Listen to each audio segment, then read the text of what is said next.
The 93X Half-Ass Morning Show podcast is sponsored by Standard Heating and Air Conditioning. Celebrate Christmas in July with Standard Heating and Air Conditioning. Get huge savings with $1,776 off a new multi-head ductless system.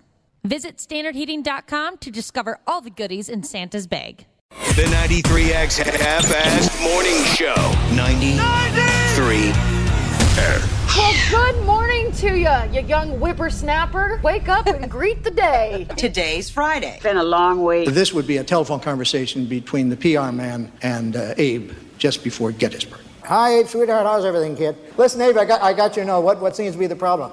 You're thinking of shaving it off. Abe, don't you see that's part of the image along with the shawl and the stovepipe hat? You don't have the shawl. Where's the shawl, Abe? You left it in Washington. Abe, leave the beard on and the stovepipe hat and get a shawl, okay? Hello, Lieutenant Stevenson here. Patrolman Hackmaster. Oh, hello, Willard. You're a little late reporting in, aren't you, Willard? You found a shell on the beach. You think that's unusual, do you, Willard, finding a shell on the beach? It's not that kind of shell. What's the matter, Willard? Doesn't it sound like the ocean when you hold it up to your ear? Oh, that kind of shell. Well, I'll tell you what, Willard, I'll send somebody out in the morning. Oh, is that right? Kind of hoping that was your watch making that noise, Willard. I'm going to give it to you straight, Willard. You got a live one there. The show officially starts right now.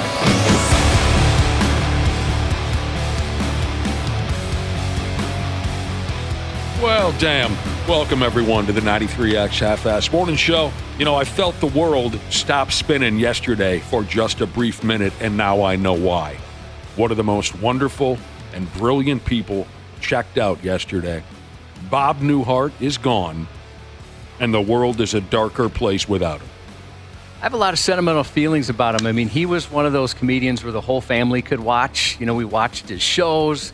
He was the king of deadpan comedy by far. I loved his comedy and the way he would react to people, no matter the situation, how crazy everything was around him. The facial expressions, the deadpan routine was his game. He perfected it. He perfected it. You're right. He made it to 94 years old. They just don't make him like Bob Newhart anymore. He was simply a glorious personality. And his best friend, you know, was Don Rickles, and they couldn't be more opposite in so many ways. No question about it. I mean, Don Rickles was ultra aggressive. Yeah. Mean-spirited, at least that was the character that he played. Bob Newhart was kind of the sweet, not necessarily clueless, but kind of a clueless guy. He portrayed himself as, kind of the oblivious bystander type. You're right. Those guys were tight bros. I had forgotten about that. Yeah. Here's actually Don Rickles. He talked a little bit about Bob Newhart on Conan O'Brien. Bob's a brainy kind of comedian, and I'm a kind of guy that gets laughs. I can see Bob now at home watching his. What? That's funny. That's funny. That's funny. I had 3 television shows. What did you have? He did stutter a lot. He had that. He had that stammer. Yep. I don't think it was an act. Bob Newhart's stammering delivery. I believe that was his natural. I think he exaggerated it at times to help a bit, but I think that was more or less his normal delivery. Helped him with improv, I'm sure. Go ahead. Going back to why they were friends, apparently their wives were really, really good friends. So they had no say in it? Yeah, so that's how they became friends, because they were like traveling companions and would go on vacations and stuff together. Sounds like a recipe for wife swapping, doesn't it? It does. Definitely. But, you know, whether it was his stand-up stuff from the 60s or his sitcoms that were just massive hits in the 70s and 80s, you could instantly see that Bob Newhart was special. You could. Just such a likable comedian, too. It's one of those guys, I've never heard anybody say anything bad about him. Nope. He would bring me to tears. He would.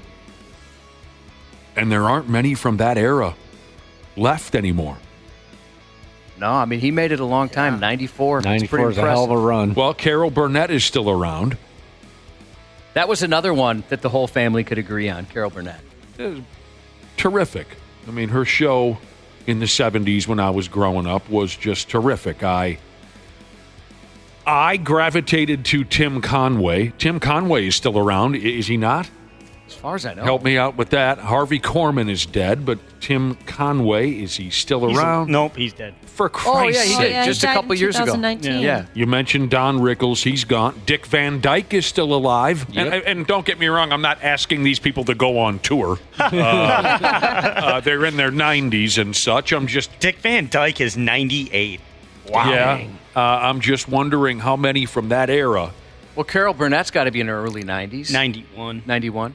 Jerry Lewis, I mean, he's very, very different now than he was 50 years ago. And why wouldn't you be? A lot of time has gone by. Is Jerry Lewis still alive? No, he's dead. What? Yeah. 2017. Oh, for God's sake. I'm so awful at this. He made it to 91. He had a good run. I thought he was still around. I suck at this. Well, I told my wife yesterday, I'm like, oh, no, did you see Bob Newhart died? She's like, I thought he died a few years ago. And I thought, well, wait a minute. Did I fall for an internet hoax, or am I just... There's tons of headlines on it. Sometimes you know how that goes, like a story will, for some reason, recirculate, and you look at the date and go, oh, that was 3 years ago. Yeah.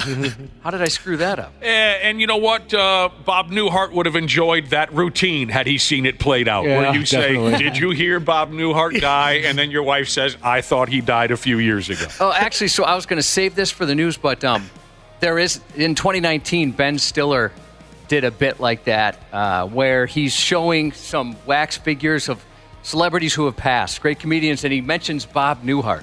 What would Bob think today if he could see how the rules have changed? Dan, I'm still alive. Yeah, no, I knew that. I don't think so. You put me with George and Lucy in this weird Wax Museum of Comedy. No. It's more like, it's like legends of comedy that are alive, dead, all different types of legends.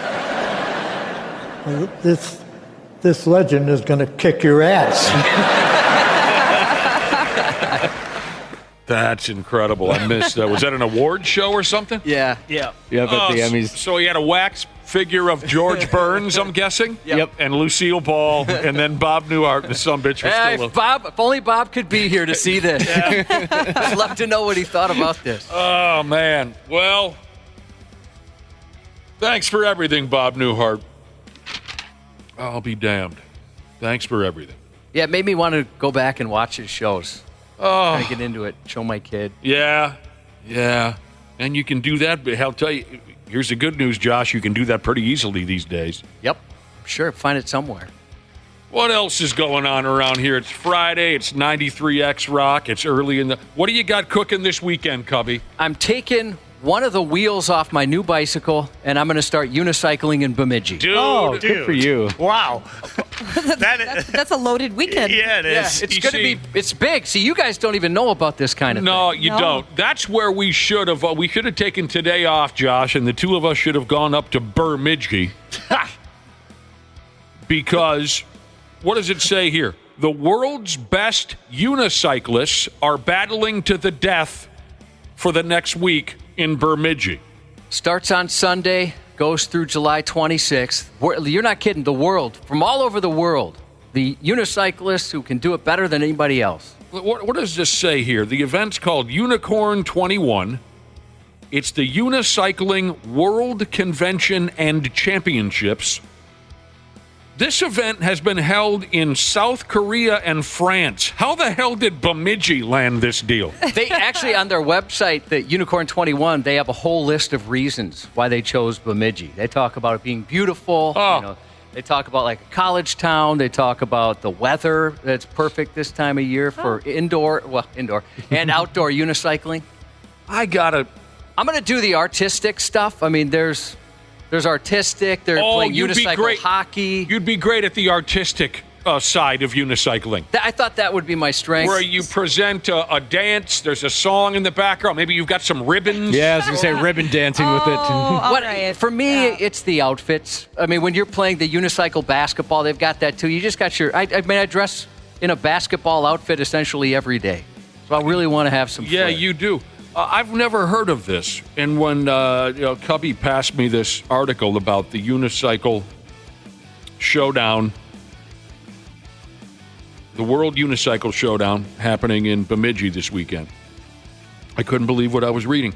There are, like we mentioned, some cyclists will compete artistically with the dancing and the dramatic this and that. Unicycle hockey. Well, but I bet you can give someone a beating playing unicycle hockey. Basketball. And then some of the competitions are just straight up racing, speed. Oh, yeah. Hopefully YouTube has a channel for this or something, so I can see a little bit. Because I doubt I'll be able to make it to Bemidji in the next 7 or 8 days. You said it goes a week. I don't think... That's the thing. At first you're thinking, dang it. How are they going to squeeze that into one weekend? Well, they're not.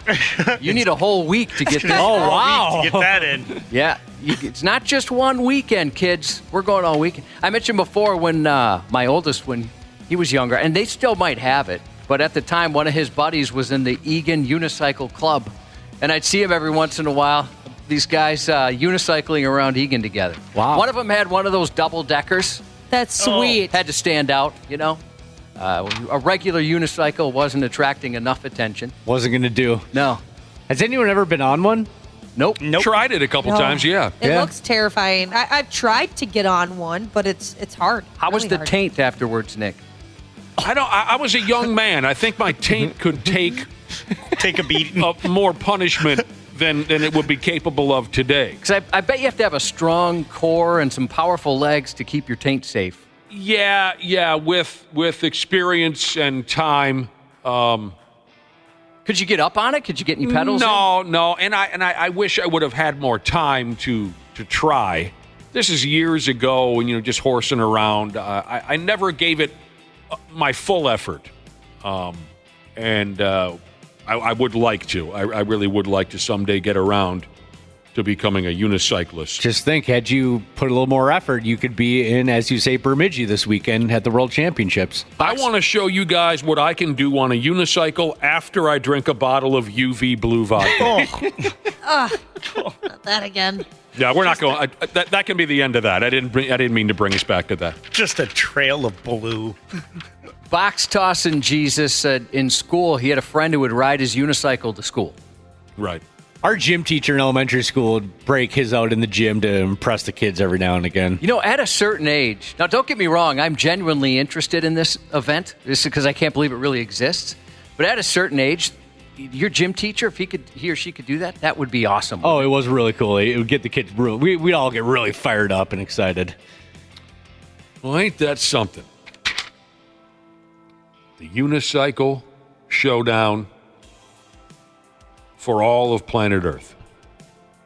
Came to Minnesota, and the town they landed in was Bemidji. Friend of mine went to college up there. Suggested you're pronouncing that wrong. Yeah, I think I am. Friend of mine went to college there. My sister went to college there. Yeah. Are they still the Beavers? Yeah, they are. That's still funny, Your right? Your sisters or the school? Both. Get that nickname. That's still funny, right? Yeah, definitely. Yeah, and then BSU, Bull University. Sure. Oh, I don't know if I've heard. Were you? Oh, it could be BS. Gotcha. Yeah. Later on this morning, once Randy Shaver and Brad Ryder join us at 7:30, we're going to go ahead with another edition of a bit we call Who Dis. And what we do there is we get a big-time somebody on the telephone line. An athlete, maybe. Maybe somebody famous for something else. Could be sports, could be anything. Maybe somebody that's in Bemidji right now? It could be. We don't tell our listeners or Randy Shaver or Brad Ryder who it is. We know, they don't. And through a series of yes or no questions from Randy and Brad, you'll find out who's on the telephone line with us. You'll find out who this is. And, see if you can figure it out while you're listening. See if you can figure it out before Brad and Randy do. Who dis? The first one we did was great. Mike Modano, he was awesome. Yes, he was. That was so much fun. He got us off to a good start with that routine. Mike Modano was wonderful in that role, and today we'll put Brad and Randy to the test again and see if they can figure it out. I don't look forward to the day where they can't guess, and then you hear the pain in who dis subject's voice. Oh, that would be very uncomfortable. Yeah, We're trying to get some pretty big names, people we know these guys would be aware of. And so we've been working on this bit for a little while, but there is always that fear, right? Yeah. Yeah, you never know if they're going to be fully awake either, Brad and Randy. And sometimes so. you miss the obvious. Yeah. Mm-hmm. I don't want to upset anybody. I also fear the day that a special celebrity guest, as part of the routine Who Dis, maybe is offended by the fact that no one can figure out who the hell they are. Hopefully, it'll never come to that. Today's what's that? I have a fear of the dark. We see that doesn't work anymore. We can't play the song. Dang. Yeah. In the old days, that would have been cool, and then Josh would have hit the. I could have hit the thing, and we can't do that. I think today's guest for our segment Who Dis, I think it'll be figured out quite quickly. I do. I specifically think Randy Shaver will figure it out quite quickly. For all those people texting in the same answer, you're dead wrong, and we're not that lazy. We are not. I mean, we're lazy, but not that lazy. What are they saying on the text machine? Well, do I give one away in case people might want to guess it? Everyone's saying the same thing. Zach Parisi. Oh. We wouldn't do that. They would get that in a millisecond. We're not going to do a regular guess. No, that would be silly. Janelle Klein. Yeah. Is this the afternoon guy, Pablo? No, it's somebody we wouldn't normally have on. That's the gist. How friggin' easy and simple do you think we are around here? Yeah, a couple of people were even being dicks about it. That's not Zach Parisi. As much as we love Zach, and we'll get him on soon enough. Give us a little bit of friggin' credit. Yeah, a guy whose voice everyone on this program would instantly recognize. You thought we were going to go with Zachy. So he's been on, dozens of times. Shut the hell up already. It's not going to be Zach Parisi. Jordan Parisi. Yeah, brother. I spilled the beans. What else is going on? What am I missing? That was pretty good. I mean, really the excitement over the weekend has got to be that unicycle event. Oh, without a doubt. Dana, I can tell you this much. Dana must be really excited to talk about the new movie Twisters because he came in. I heard something. You didn't hear anything. No, I heard something and I recognized that sound. There's nothing that happened. Was it a spooky ghost? It might have been a spooky ghost. One of my senses picked up on it, and I'm wondering if in a few seconds another sense will pick up on what just happened. Are you in a chamber of something right now, Josh? I very well might be. There's a lot of noises. Are you in the chamber? A lot of noises happen in old buildings. They creak. Okay. This building is still settling. You didn't hear anything. Well, I just want to ask something then, because I thought of another sense.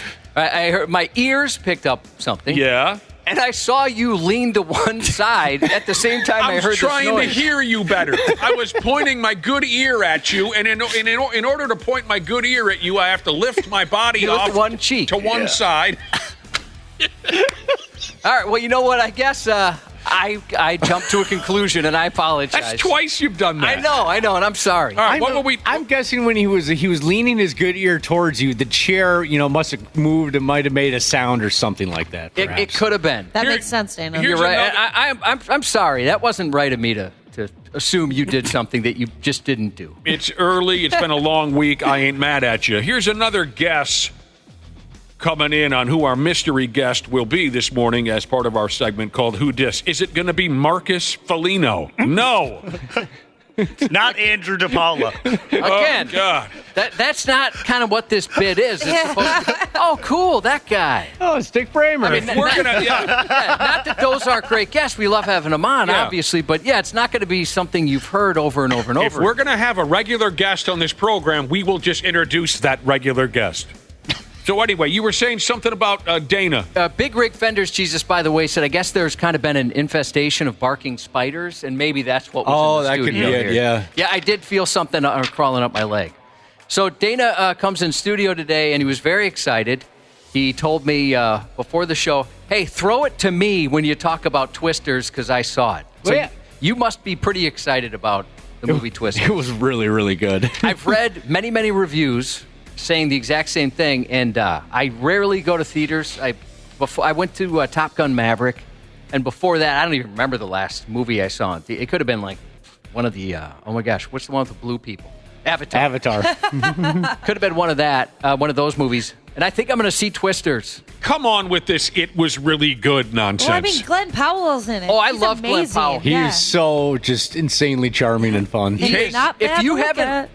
I'm sorry, go ahead, Ash. I just said, and he's not bad to look at. No, he is not. If you see Scream Queens, the television show, so it was on several years ago. He is awesome in that. He's so good. That's the first time I ever saw him. I just put together now that was him. I never even thought about it because I haven't thought of that show in so long. Wasn't he awesome in that? So incredible. I wouldn't know Glen Powell if I was banging him, but here's the thing. He was the guy that played a douchebag in Top Gun Maverick. I don't recall. That was a couple of years ago. Yeah. But here's the thing. I'm not trying to blow up, although I guess it sounds like I am. There are sounds happening that... but sometimes they get misinterpreted. They're leading Cubby to believe that I'm blowing up. You are one of two people I know, Dana, that enjoyed Iron Claw. So when you say Twisters was a really good movie, I have my doubts. Iron Claw was a good movie. No, Twisters actually was very, very fun. It looks really, really stupid, and I liked the first one. Oh, yeah. No, I mean, that's part of the fun of it. Is there's the cheese element of it, too. Well, even when...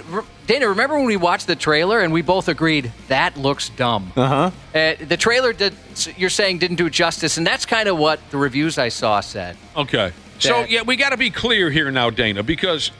You know, you said it was. What was the first thing you said? It was really, really good. Yeah, it was really, really good. It was fun, entertaining. But you have to be okay. It was fun and entertaining. See, later in this conversation, you made it sound as if you just enjoyed it because it was so dumb. So which was it? I got confused there too. Was it a legitimately good movie, or was it just you love Sharknado? Yes, you love quirky everything. So was it quirky good, or was it really good? I don't know how to describe it this way. If it was quirky good or really good, I just really, really enjoyed the movie. See, now, well, I mean, like Sharknado. Right no, it wasn't Sharknado. I mean, that's just over the top, cheesy and stupid. It was very good. I mean, it had more heart than you would expect it to. I heard the love story is great. It is. You read that in the paper somewhere. Those two have insane chemistry. What do you mean it had more heart than you expected it to? That sounds like something you'd read in the paper. I mean, it was deeper than you would expect it to be. Iron Claw was so deep, too. God, there's so many your mom jokes you could throw in there if you really wanted to. Yeah, I want to see that. I surprised myself yesterday by thinking maybe I'll just go see that in theaters. Yeah, get a big bucket of popcorn. Yeah, great It's just fun summer, great popcorn movie. Dana, if you haven't heard of the popcorn trick, do you have anything going on today? You want to go to the movie with? Oh, I would love to go to the movie with you. We're gonna get some popcorn. Have you heard of the popcorn trick? No, what's that? I'll buy the tickets. Okay, let's go. Well, and I've actually never been to. We've got a movie theater in town in Egan, and I've never been to it since it's been revamped. Oh, you can throw some axes there. Oh, that's is that allowed, or is that? It's just people go outside back and by the dumpster and throw axes. No, they have axe throwing there. Very trendy. That's very super cool. Very hip right now. Axe throwing. You see, I hated the original Twister movie. That was such a stupid movie. I loved it. Me too. But I watched it recently, and it's stupid. It's not what it was to me in 1996. The word is stupid. So. That movie scarred me. As soon as I saw that another one was coming out, I laughed my nuts off. But, of course, I have to say this. I bet that the special effects are sick. Oh, I bet the special effects are wonderful. They are. Because they have to be, of course. If you're going to do a movie about killer tornadoes, you're going to have some. That much, I bet, was fun. But I have my doubts that another movie about a cute couple chasing tornadoes, I have my doubts that it really was a quality film. I do love Glen Powell, and Ashley... Wouldn't know him if I was banging him, John. If you saw a picture of him, I think you'd know. Ashley, are you like me? Do you hope that this in Twisters, there's a powerful enough wind that just blows his shirt and pants right off? Yes, please. He posted a picture on Instagram this last week of him like completely shirtless. He's got his towel around his waist, and it's hanging way too low. Or I think it's perfect. Then he's holding a puppy in his hand. Okay, you're hoping for a tornado that just sucks his wardrobe right off of his back. Yes, and then blows him all the way over to me. And I tell him he's about to experience the finger of Josh. Oh, my God. I will say this. There is a scene that serves no purpose to the overall plot of the movie, but it's just him walking to his car in the pouring rain in a white T-shirt. A very tight white T-shirt. Is it cold out, too? Yes, it is. Do you remember the beginning of Top Gun Maverick? No, I do not. Where Tom Cruise, he's got this tight white T-shirt on. He goes to his locker, takes it off, and puts another tight white T-shirt on. There's really no need for it whatsoever. It is very similar to that, yes. Oh, man. Twisters. Wife Plowing Jesus said Glen Powell was in Hitman. I never saw Hitman. Never saw it. That's good. It's on Netflix. Yep, that's pretty good. And also, Josh, speaking of Glen Powell, and not to further piss off Nick, but did you see that he's in talks to do a remake of Backdraft? Yes. Wouldn't that be something? That would be a lot of fun.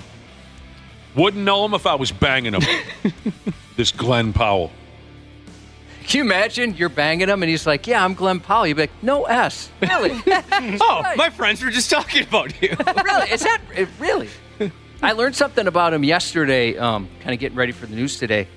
His parents have been in all of his movies. You know how sometimes celebrities will do that, right? Mm-hmm. Put in, like Bill Murray will put in his brother, and Ron Howard will put in his brother, things like that. You like it when Ron Howard puts his daughter in movies. Oh, my God. Yeah. Bryce Dallas Howard? That's when Josh buys a ticket. So hot. So hot.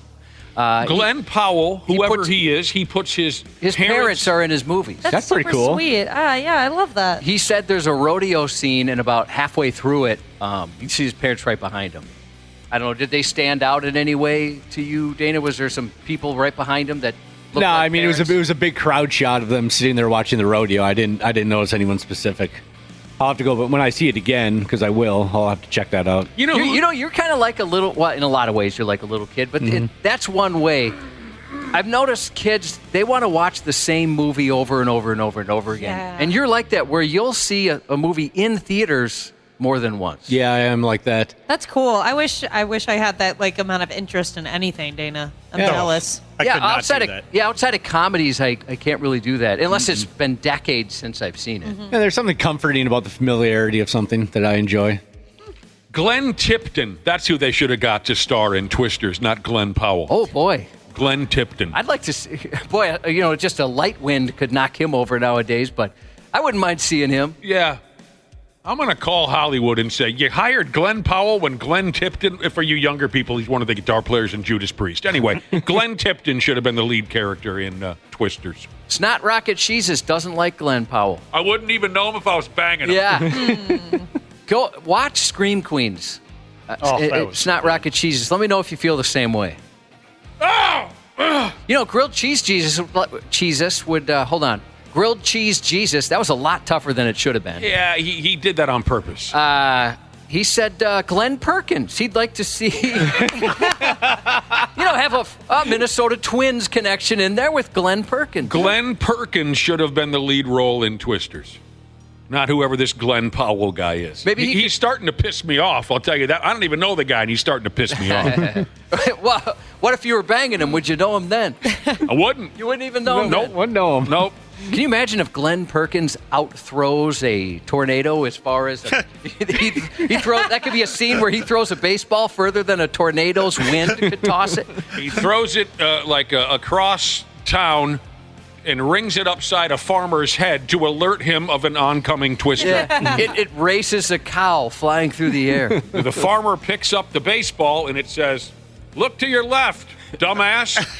Love, Glenn Perkins." And then the farmer looks to his left, sees the oncoming twister, and he's able to get his family down into the... What are the thing that they in the old days you put your family down into the storm shelter? Yeah, you go down the two big doors, right, in the old days, and you shuffle the family down there. We had some family friends that had one of those. Thought it was the coolest. Dude, same here. I always thought those were super sweet. I want something like a cool fort or something to go down and hang out in. I'd like to take Glen Powell down there and bang him. You wouldn't even know who he was. Wouldn't know. All right. Are you Glen Powell? Do you want to come down in the storm shelter with me? Come in my cellar, please, sir. What do you mean? All right, so it's Friday. It's going to be a hell of a deal. We're going to play Who Dis later with Randy Shaver and Brad Ryder. Yeah, should we just keep we'll going? let that go. We'll keep going. Yeah, keep on sending your texts, your horrible guesses as to who our guest is going to be today for our Who Dis. It's insulting here. Come on. It's friggin' ridiculous. It's going to be Zach Parisi. God, this effing, it's been a long week. Some of you are cracking up, but you're a great crowd. God bless you. We'll be right back on the Half-Assed Morning Show. The 93X Half-Assed Morning Show. Are you ready to beat the heat this summer? Standard Heating and Air Conditioning is here to help you say goodbye to sweltering heat and hello to ultimate comfort. Ashley, what specials do they have going on this month? Celebrate Christmas in July with Standard Heating and Air Conditioning. Get huge savings with $1,776 off a new multi-head ductless system. Visit standardheating.com to discover all the goodies in Santa's bag. You met Lala Kent on Vanderpump Rules. Now Lala and her friends share everything on Give Them Lala. Ocean now knows the name of the baby. No Amazon lines for that impromptu. one. No. She's going to leak it. Oh, if she tries to, I'm not letting her because she will leak the name. Yeah, and she says it. She goes, this would look so great for baby S. Little baby Stephanie? People are still guessing. The most recent was Stone. Oh, that's the name of my son. Stone. Watch what Lala is talking about on YouTube or search for Give Them Lala wherever you listen. Stupid news on the Half-Assed Morning Show. Sure, stupid news. Looking forward to it. All right, I heard that. You're always hearing things. Making me out to be some kind of an animal over here. It ain't easy being a player these days. It ain't. Everybody knows that having a side piece is where it's at, but it ain't easy. Not with some bitches like this guy out there. A Chinese fella caught his wife cheating on him with her boss. Dude. Scandalous. During work hours. Chinese fella caught his wife cheating on him with her boss while they're at work, or at least during work hours. And let me tell you how he caught him in the act. Dude used a stinking remote-controlled drone. Wow. And with that effing thing, buzzing around up in the air, he was able to spy on him from great distances, is how they put it here in the story. Great distances. Would anyone know enough about drones to be able to tell me, like, say, the max distance you could film someone doing anything? No, I mean, there's so many different levels of drone, right? Well, let's say he had a high-end one you can buy commercially. I wouldn't be able to. I have no idea. Fair enough. All I know about drones is the friends of mine that got them, they are obsessed with them for about 48 hours. I don't think they've used them since. So it's like a pool table. Yeah, more or less. Exercise equipment, one of those things like that. Yeah, I got a treadmill. Yeah, I got a drone. Baby. Yeah, baby's same thing. Yeah, they're only cool for a couple of days. When you have a brand new baby, I know a lot of people who are thrilled with it at first, and then they really never acknowledge it again. Pretty much. We just keep our laundry on ours. My folks kind of played that game. I mean, really, they did. At first, I think they were thrilled when they had little babies in the house, but once we were old enough to walk and talk, they just kind of said, you're on your own. You'll figure it out. So it looks like commercial ones can have a range of 9 miles. And 9 miles? No, wait a minute.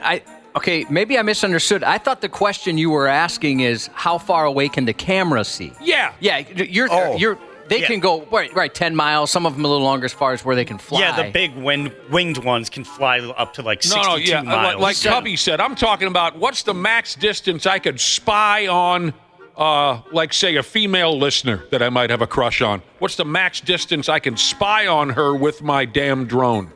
And Josh, you had an answer or you didn't have No, when he said 9 to 10 miles, I knew he was talking about how far they can fly. Okay. And I thought that wasn't the question. And a lot of listeners are answering the wrong question. I must not have been very clear about it. I'm wondering if you got a camera on those damn drones, and I made maybe the mistake of assuming they all had cameras. I know nothing about drones. How far can the sumbitch see across town, like if I wanted to spy on someone? Because less than a half a mile. Because they're loud, too. Yeah. Right? I mean, yep. You'd think they were so, so into the passion between as they made love. It's one of the sweetest things two people can do. I mean, Nick, love making. You and I do that to express our Of course we friendship. do. Of course we do. So you'd think that they would have heard something like that. They're loud, huh? But Okay. maybe they ignored it, thinking, well, there's no way a guy's using that to find out if she's cheating on him. Well, a drone is loud, but like you were hinting at, maybe their lovemaking was even louder. True. You know how noisy I am in bed. Oh, God. Oh, yeah, unfortunately, we do.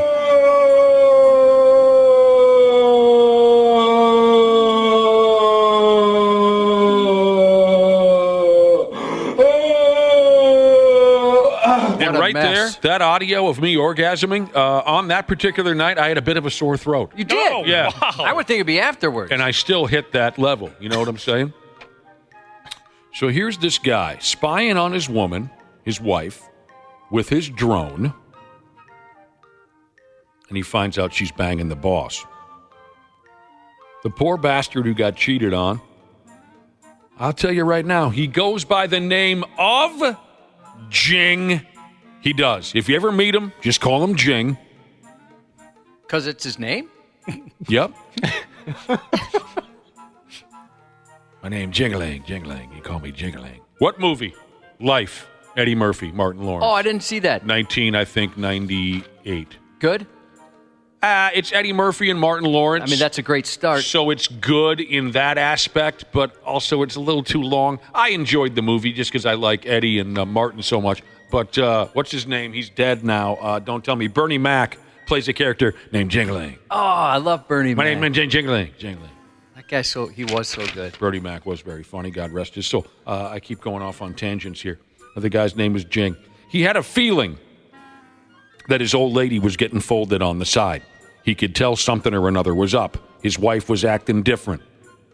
Has anyone here been cheated on and had no idea? Obviously, you found out. I mean, maybe we've all been cheated on and never figured it out. But No, I never had that experience. Have you been cheated on at all? I don't know if I've ever been cheated on. Oh, no. Ashley, you said always had the vibe? Yeah, I always had the vibe. But that means there was more than once? Yeah. I mean, been more than one person? Yeah. Do you feel right now you're being cheated on by your what do you call it, your current significant other? No. Oh, you should. Yeah, you definitely should. Yeah, really? You've become naive as you've aged. We've actually voted you in the building most cheated onable. I've been cheated on twice. I didn't know until after the relationship broke up. Oh, I thought one of them you did. You No. didn't? Nope. Oh, okay. I thought that's I why had- one broke up. No, I had suspicions, and then something, we fell apart, and then I found out that she was cheating on me. Oh, I'm sorry to hear that. I should have known when my girlfriend was going to a fish festival she was going to cheat on me. Well, that's right. You did tell us that story. Uh-huh. She cheated at a fish festival. At a fish festival. I kind of think you won. Wait a minute, like a fishing tournament? No, the band, PHISH. Oh, you the hippie jam band. You actually know someone who went to one of their shows on purpose. Not a show, a festival, an entire weekend of hippie jam band nonsense. I'm glad you didn't go to that, Dana. Oh, yeah, there's no chance. All right, so dude had a feeling something was going on. Suddenly his wife claimed that she always had to go see her parents. I'm going to go see my folks, right? And when he'd offer to go with her to see her folks, she'd say, no, I'm fine. You just stay here. I'm going to go into the bathroom and wash my vagina real quick and then go see my parents. You just stay here. Quick little whore's bath. No, but I'll go with you. No. She was always going out to see her parents. She also spent way more time at work than ever before. Right or wrong, that's when Jing gassed up his drone and put that pig to work.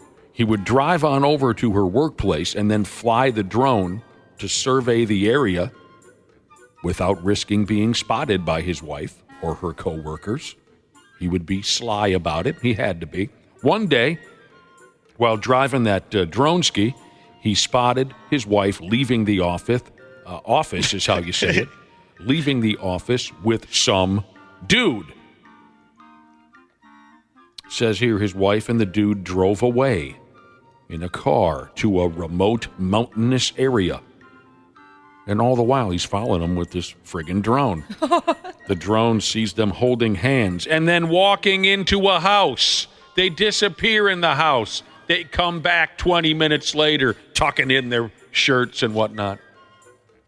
Patting down their hair. And then they went back to work.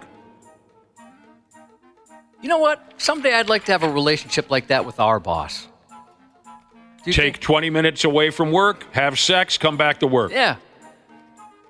Yeah, I hope that for you. I do. think he'd be down, Josh. I think you'd be a nice little lover.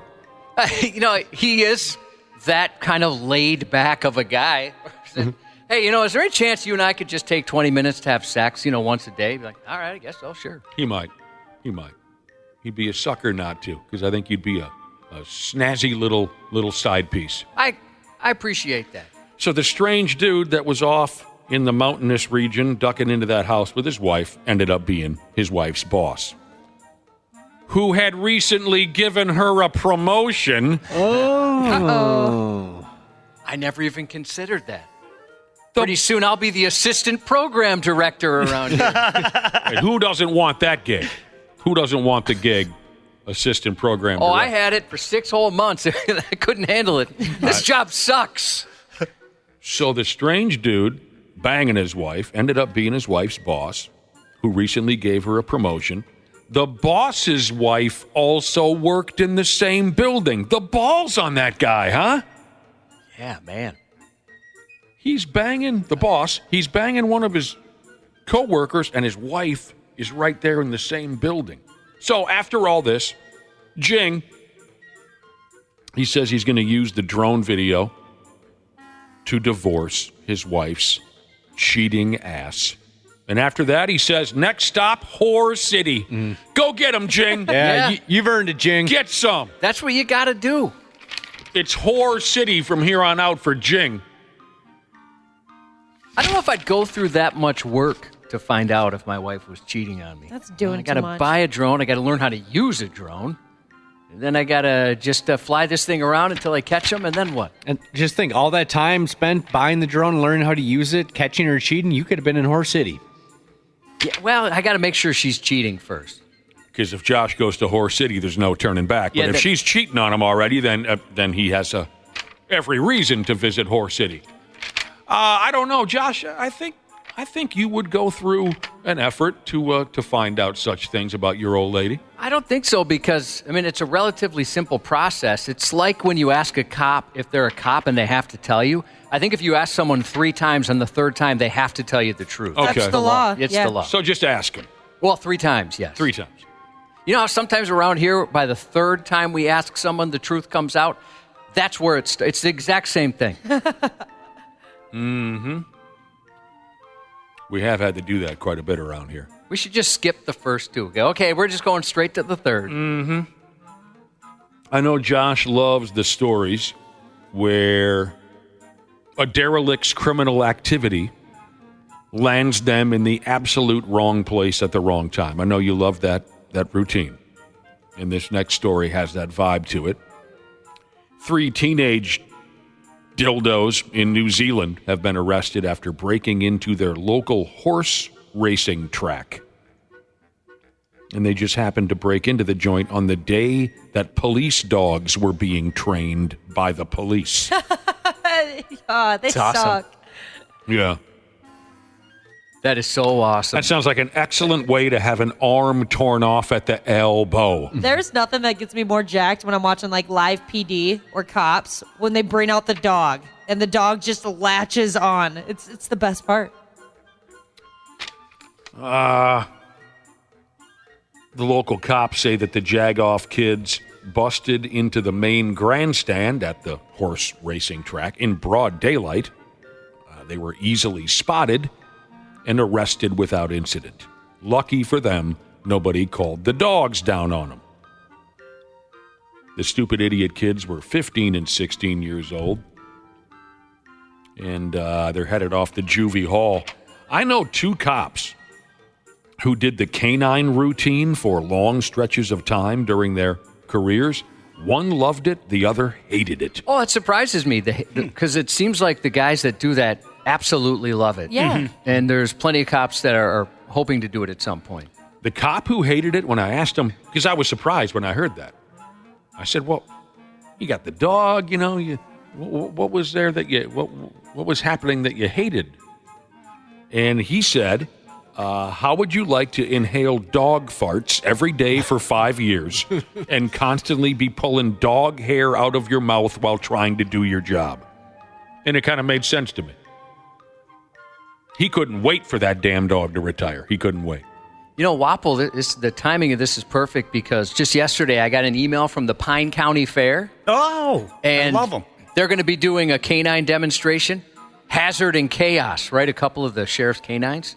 And they were wondering if you wanted to get taken down. Oh, God. That would be so awesome, Wapple. They put you in a safe suit. Oh, I heard it can hurt, though. Unfortunately, yeah, that's the thing, Ashley. The bite suits, they lost. They misplaced them, I guess. Oh, that's so unlucky for me. It is unlucky for you, but I think that'd be a heck of a show. Oh, would you be interested in something like that? You got tased before. I know, but dog biting you. Are you afraid of dogs? No, not at all, but... What if that scarred you? I think I could handle it. Again. I could handle with the bite suit on. I think I could. And you're right. I've heard it hurts. My cousin's done it. He said you still feel it. And sometimes the dog doesn't latch off, too. They stay on your arm or your leg and keep pulling you. Doesn't latch off? You mean release? Yeah. Okay. I've got a dog that's about the same size as I am. We weigh the exact same. And I like to wrestle him every single day. And there's times where, you know, he kind of, I forgot what they call it, where they're not necessarily biting you, but they put their mouth around you, right? And they're squeezing a little bit, but they're not trying to hurt you. Yeah. And even that, like, my arms are kind of messed up sometimes where I'm, like, really sore.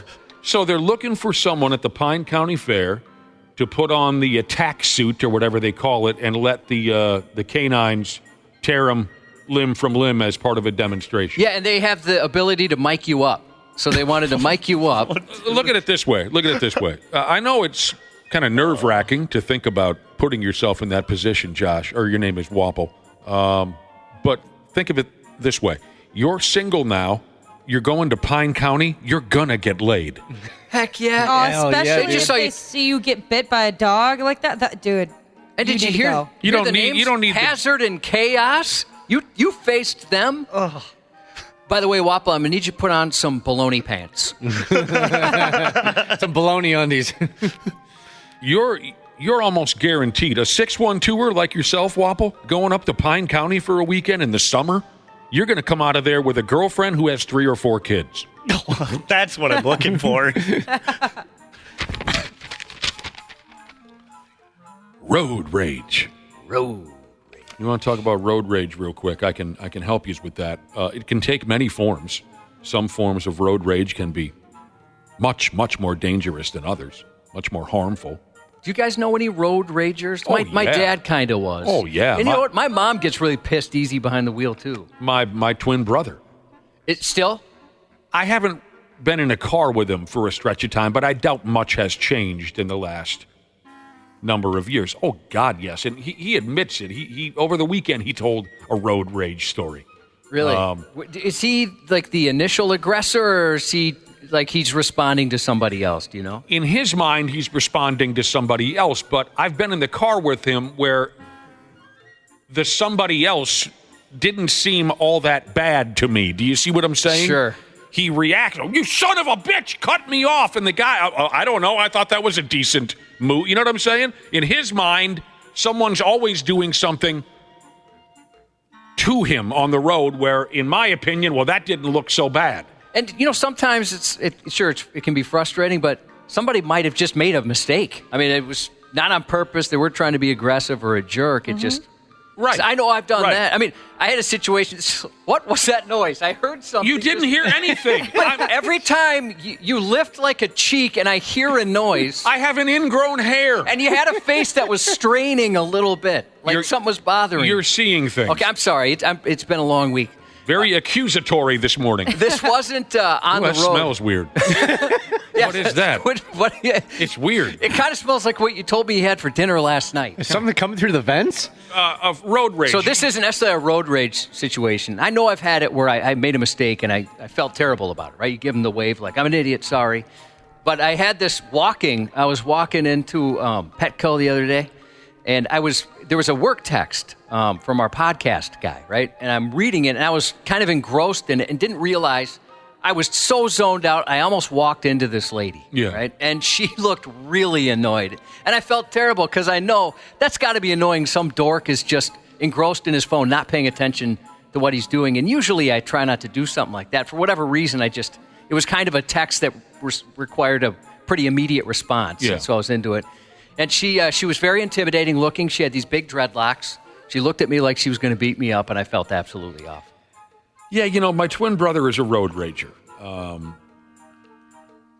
I struggled a couple minutes ago trying to explain. What I was trying to say is, I think he assumes every move made by other drivers is an intentional affront to him when, like Josh was just explaining, people have little brain farts. They make mistakes. They're not always intentionally trying to ruin your day, but that's the way he reacts. He told a road rage story over the weekend where someone cut him off, and he, of course, can't resist. He has to tailgate that person, hang out the window, giving them the finger, hollering at them, right? Can't just let it go. So this car pulled over. And my brother pulled over behind him. This is what he wants. He wants a confrontation.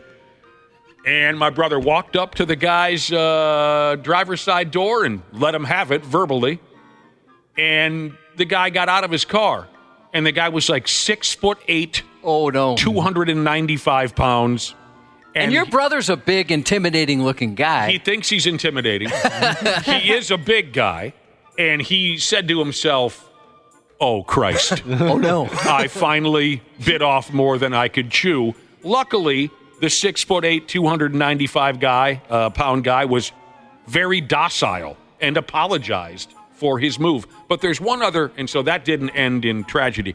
There's one other road rage story about my twin brother where the cops were involved. Where some teenage kid, again, cut him off. He chases the kid around town. Don't just go home and forget about it. Chases the kid around town. Wow. Until the kid finally pulls over. And my brother is hollering at this kid about what he did wrong behind the wheel. The cops show up. And the cop ends up pulling my brother aside and said, the teenage kid told the cop everything that my brother said to him. And so the cop pulls my brother aside and says, you can't say things like what you said to this teenage kid. And my brother said, well, what do you mean? And the cop said, you can't say to somebody, I'm going to kill you. You can't say that. And my brother said, oh, no. I didn't say I was going to kill him. I said I could kill him. I was just stating a fact. And he thought that was enough of a... And the cop said, no, that's the same friggin' thing. You can't say... And so that also ended without any kind of a physical... But the dude just runs hot. Just runs hot. Yeah, I guess your family has a reputation of running a little hot. All of them but me. And if for some reason, if the dreadlock Petco lady listens to the show, I am very sorry that I was that zoned out and almost ran into you. That was, I felt terrible about it. And by the way, delivery driver Jesus, you're right. Nick, she thinks you're gaslighting me. Literally gaslighting me. I don't know how I got this reputation. Oh, wait. Hang on a second. Well, nothing happened. I feel like... Oh, wow. Geez. I almost had a stomachache there for a minute. Not anymore. Now it's everybody's problem. We were talking about road rage. A 26-year-old gal with the name Jasmine Sampson. She went off to jail. Like I was saying, some road rage can be brutal. Some of it, not so much. This gal went to jail after she threw a single piece of paper at another woman during an apparent road rage incident. This sounds effing insane to me, but the gal was charged with burglary with assault, and battery. This incident took place in a parking lot at a kids' rec center. The victim of this unspeakable violence said Miss Sampson's vehicle, quote, came up behind me in the parking lot. The victim had just dropped her kids off at this recreation center. After this other lady drove away, she says Sampson continued to follow her in the parking lot and yell at her. And I guess that's true. Sampson then got out of her car, yelling at the other lady, opened the passenger door of the victim's pickup, and threw what was lying on the seat at the lady. And what was lying on the seat was a single piece of paper. Both items did... pardon me. She threw a single piece of paper and an empty backpack at the lady. Both items did indeed hit the woman, killing her instantly. I'm sure. Well, I've seen you nearly die from a paper cut in the past. It's a terrifying thing. Paper cuts can be rough. And yes, they will take a life. Police talked to this Sampson lady who said the other woman had blocked her in the parking lot. As Josh has told us before, these parking lots at schools and other joints. That's the scariest place to be. A kids' rec center. They become gangbangs. No one can behave themselves. Parents are always in a bad mood, not paying attention. Right. So this lady, okay, yes, she flipped out a little bit. She yelled at another lady. Yes, she walked up on her car, opened up her door. But she was placed under arrest for throwing a piece of paper and an empty backpack at someone. There's no other way around this. The lady who had the backpack and the piece of paper hit her said, yes, I want to press charges. Oh, God. What are you, the most sensitive human being on planet Earth? Yeah, I can't imagine getting the cops involved in that. I can understand being pissed off and a little bit freaked out. If someone walks up and pulls your card, I understand. That's a freaky, scary thing. I could even see her going to the principal or going to somebody, whoever, and just saying, hey, they got to knock this off. I would be pissed if that happened to me, if someone threw a backpack and a piece of paper at me just simply because it's disrespectful. But when the cops say, look, do you want to press charges? I say no, for God's sake. I've got a full backpack and an empty wallet in my car, and that's all you're going to find. Oh. So gaslighting, the manipulation. Somebody's trying to make you question your reality, your perception, stuff like that. Okay, according to Crazy Fish Guy Jesus, gaslighting isn't real. Whoa. That's a very subtle but very good joke. Yeah. Stanky Boy Jesus said, damn, my gaslight just came on. Well, that's crazy. Here's a listener by the name of Furt and Squirt Jesus. We were poking fun at the band Fish. I haven't heard that said out loud in a long time. Dana was telling us a story about some girlfriend he had that cheated on him at a Fish concert. Furt and Squirt Jesus says this, Josh. Are you up for this? I'm going to take Nick and Cubby with me to a Fish show. You'll never be the same.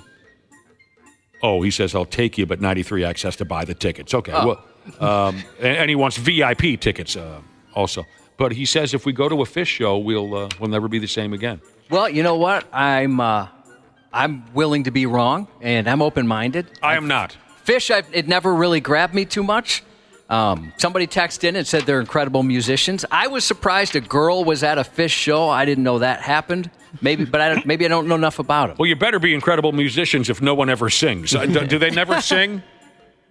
They do sing, but it's mostly like guitar solos and stuff. Yeah, the jam bands. So obviously they're talented. I guess I don't know. Fish is one of those groups that most people have heard of, right? Yeah. I remember hearing about them 25 or so years ago. Yeah, they've been around. It's like I've seen the bumper stickers, all that kind of stuff, but I don't think I could name one song. No one could name a song. We were at a bachelor party in New Orleans once. We were hanging out at some bars, just kind of the group of us. It was during the day. It was empty, and there's a touch tunes there, where you can play it's like a jukebox, obviously.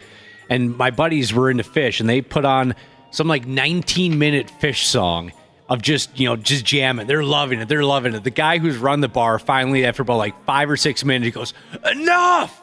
And he just goes over and unplugs the damn thing. Dream Theater, Queensryche. They're the only bands, I'll throw Iron Maiden in there. They're the only bands that should be able to write a 19-minute song. Yeah. Anybody other than that, they shouldn't be able to. I had a jukebox. That doesn't make any sense. I had a bartender unplug the jukebox on me because I played the original version of The Sound of Silence about 5 times in a row. after someone played the cover version about 5 times in a row. So they would tolerate the cover version. Whoever did that, we played it forever. Disturbed. Okay. They tolerated that at the bar 5 or 6 times in a row. When I put on the Simon and Garfunkel version, they unplugged the jukebox, which didn't make any sense to me. I always thought Fish was just kind of a background to smoking pot. Like, that was kind of the gist, right? That is all it is. It's an excuse to do drugs, yes. Don't tell me it's anything more than that. That's what I thought. Okay, more anxiety than hair Jesus. I always thought gaslighting was those Chinese guys that lit a fart on fire. Oh.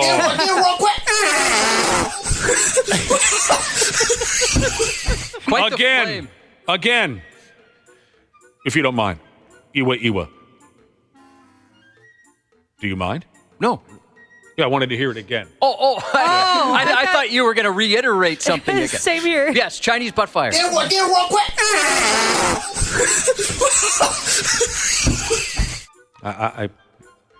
God, I wish I would have been there.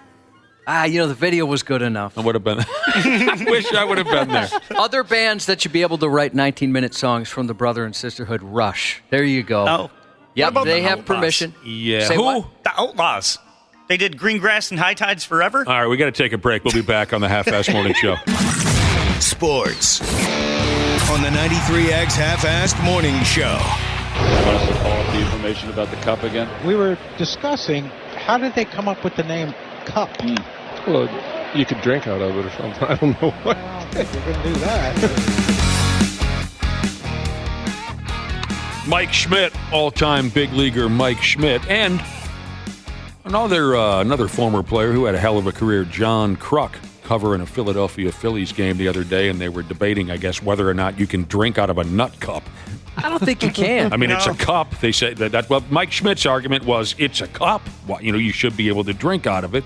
John Kruk didn't seem as excited about the idea of Mike Schmidt won a World Series with the Phillies. He might have drank some beer out of his own nut cup after the thing. I don't know. Maybe he used it kind of like almost a funnel because they've got holes. The ones I've seen. Yeah. Yeah, there are holes. You got to drink fast. Sometimes the easiest answer doesn't come to you right away. Those old timers, sometimes they don't really know what the hell's going on. They got a lot of time to fill. They do.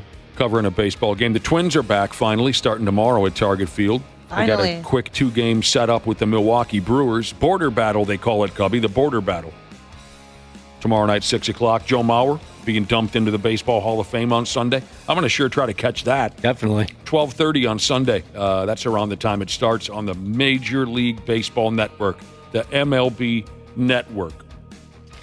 And coming up at 7:30 in about a half hour, we're going to welcome a special celebrity guest to the program by kicking in a fresh edition of Who Dis? And if you're not familiar with this bit, Randy Shaver and Brad Ryder will ask our mystery guest yes or no questions, and we'll see if they can figure out what all-timer they're talking to on the telephone. Who dis? And it's someone we've never had on the show before. People were texting in guesses. Nope. Like a lot of regular guests, which kind of was almost hurtful. Yeah, I don't understand. They would assume we'd make no effort for you whatsoever. Why would you think that? That's all coming up after Josh's news. The 93X Half-Assed Morning Show. Are you ready to beat the heat this summer? Standard Heating and Air Conditioning is here to help you say goodbye to sweltering heat and hello to ultimate comfort. Ashley, what specials do they have going on this month? Celebrate Christmas in July with Standard Heating and Air Conditioning. Get huge savings with $1,776 off a new multi-head ductless system. Visit standardheating.com to discover all the goodies in Santa's bag. Every week, Michael Rosenbaum is getting deep with someone new on the Inside of You podcast. Let's get inside of Kevin Smith. I can go to a movie and enjoy it, and I'm never like, I could have done that better. Really? Never. I started as a fan. I'll finish as a fan. And the difference between this iteration of Kevin Smith at age 53 and the one that most people met at the beginning of my career, back then, I would have told you all the movies that I hate, and here are the reasons why they suck. And you would never hear that from me today. Inside of You with Michael Rosenbaum, wherever you listen. Half-Assed Morning Show. 93X. What would Bob think today if he could see how the rules have changed? Dan, I'm still alive. Yeah, no, I knew that. I don't think so. You put me You put me with George and Lucy in this weird Wax Museum of Comedy. No. It's more like it's like legends of comedy that are alive, dead, all different types of legends. Well, this legend is going to kick your ass. Bob Newhart, a legend of stand-up comedy, TV, and film, has died. His longtime rep said Bob passed away yesterday at his Los Angeles home after a series of illnesses.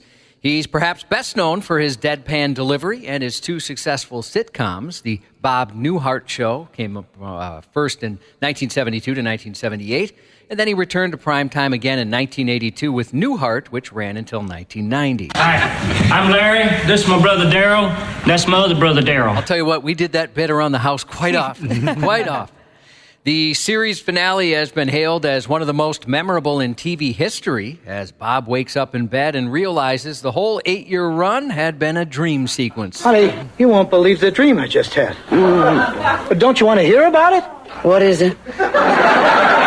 I was an innkeeper in this crazy little town in Vermont. Nothing made sense in this place. The maid was an heiress. The handyman kept missing the point of things. And then there were these 3 woodsmen. But only one of them talked. And I was married to this beautiful blonde. What do you mean, beautiful blonde? Go to sleep, Emily. Newhart's comedy, starting with his sketch and stand-up comedy recordings in the 60s, earned numerous awards over the years, including 3 Grammys and an Emmy. And younger folks, of course, will recognize him for his role as Papa Elf in the Will Ferrell 2003 movie Elf. Yep. Bob Newhart was 94. He was special. Absolutely. Legend is a great way to put it. I know people throw that word around a lot, but he definitely deserves that moniker. I loved Bob Newhart. A driver was cited after going the wrong way down 35W in Blaine, nearly missing dozens of vehicles. You can see this video on 93x.com. According to the Minnesota State Patrol, at 10:45 a.m., MnDOT traffic cameras showed the red minivan going the wrong direction near the Lexington Avenue exit, while other vehicles started moving out of the way to avoid a collision. Eventually, the vehicle was stopped by other vehicles. One of the other drivers opened their car door and instructed the wrong-way driver to turn around.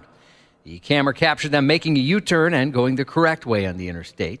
The State Patrol said it was a 90-year-old woman from Circle Pines, and she was stopped and cited. Well, maybe it's time Grandma gets a bus pass. Yeah, we take keys away from Grandma at this point. Yeah. That is amazing that nobody got hurt. And it's also amazing that it took her that long to realize that she was the one going in the wrong direction, not everybody else. Yeah. What's everybody doing? Just like that old joke. I mean, Yep. it's just from firsthand experience, I'll tell you something. When you encounter a wrong-way driver, you never friggin' forget that experience. It is frightening as hell.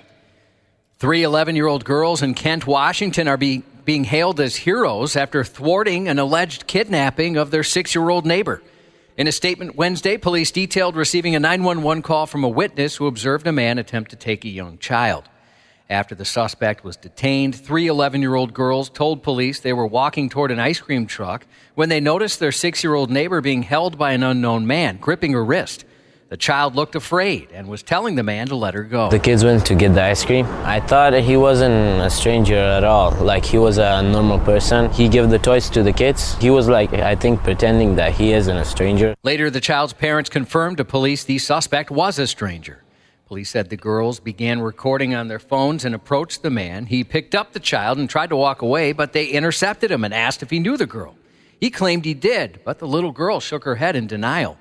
The suspect then put her down and fled while the 3 girls escorted the child back safely to her apartment. Arrestation in progress 5 ago in the Meridian Green apartment. Just taking a small girl who started screaming. So you might have defensive scratch marks on his arms. The 40-year-old suspect was arrested for kidnapping and booked into jail, where hopefully he remains for a long time. So long, sucker. Yep.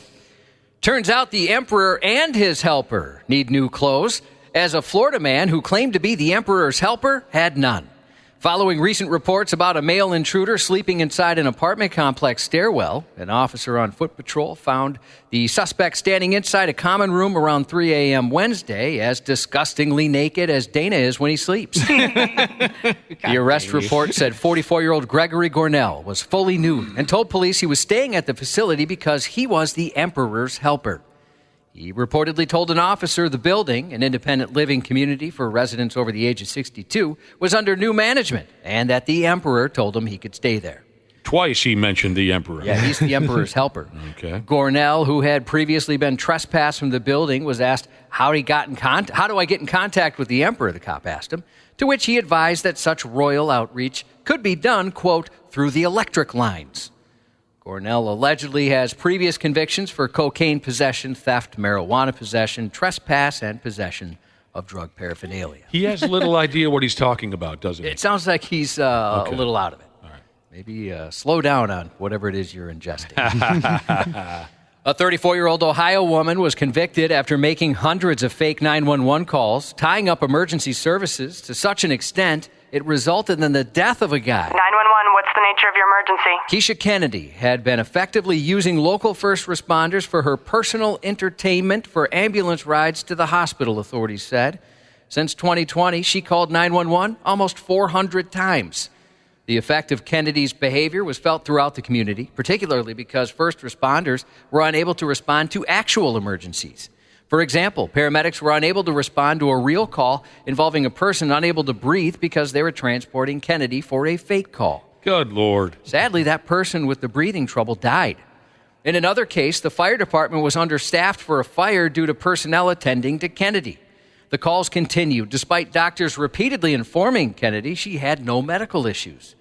A forensic psychologist evaluated her and determined she demonstrated a fictitious disorder, which prosecutors said basically just means she's a liar.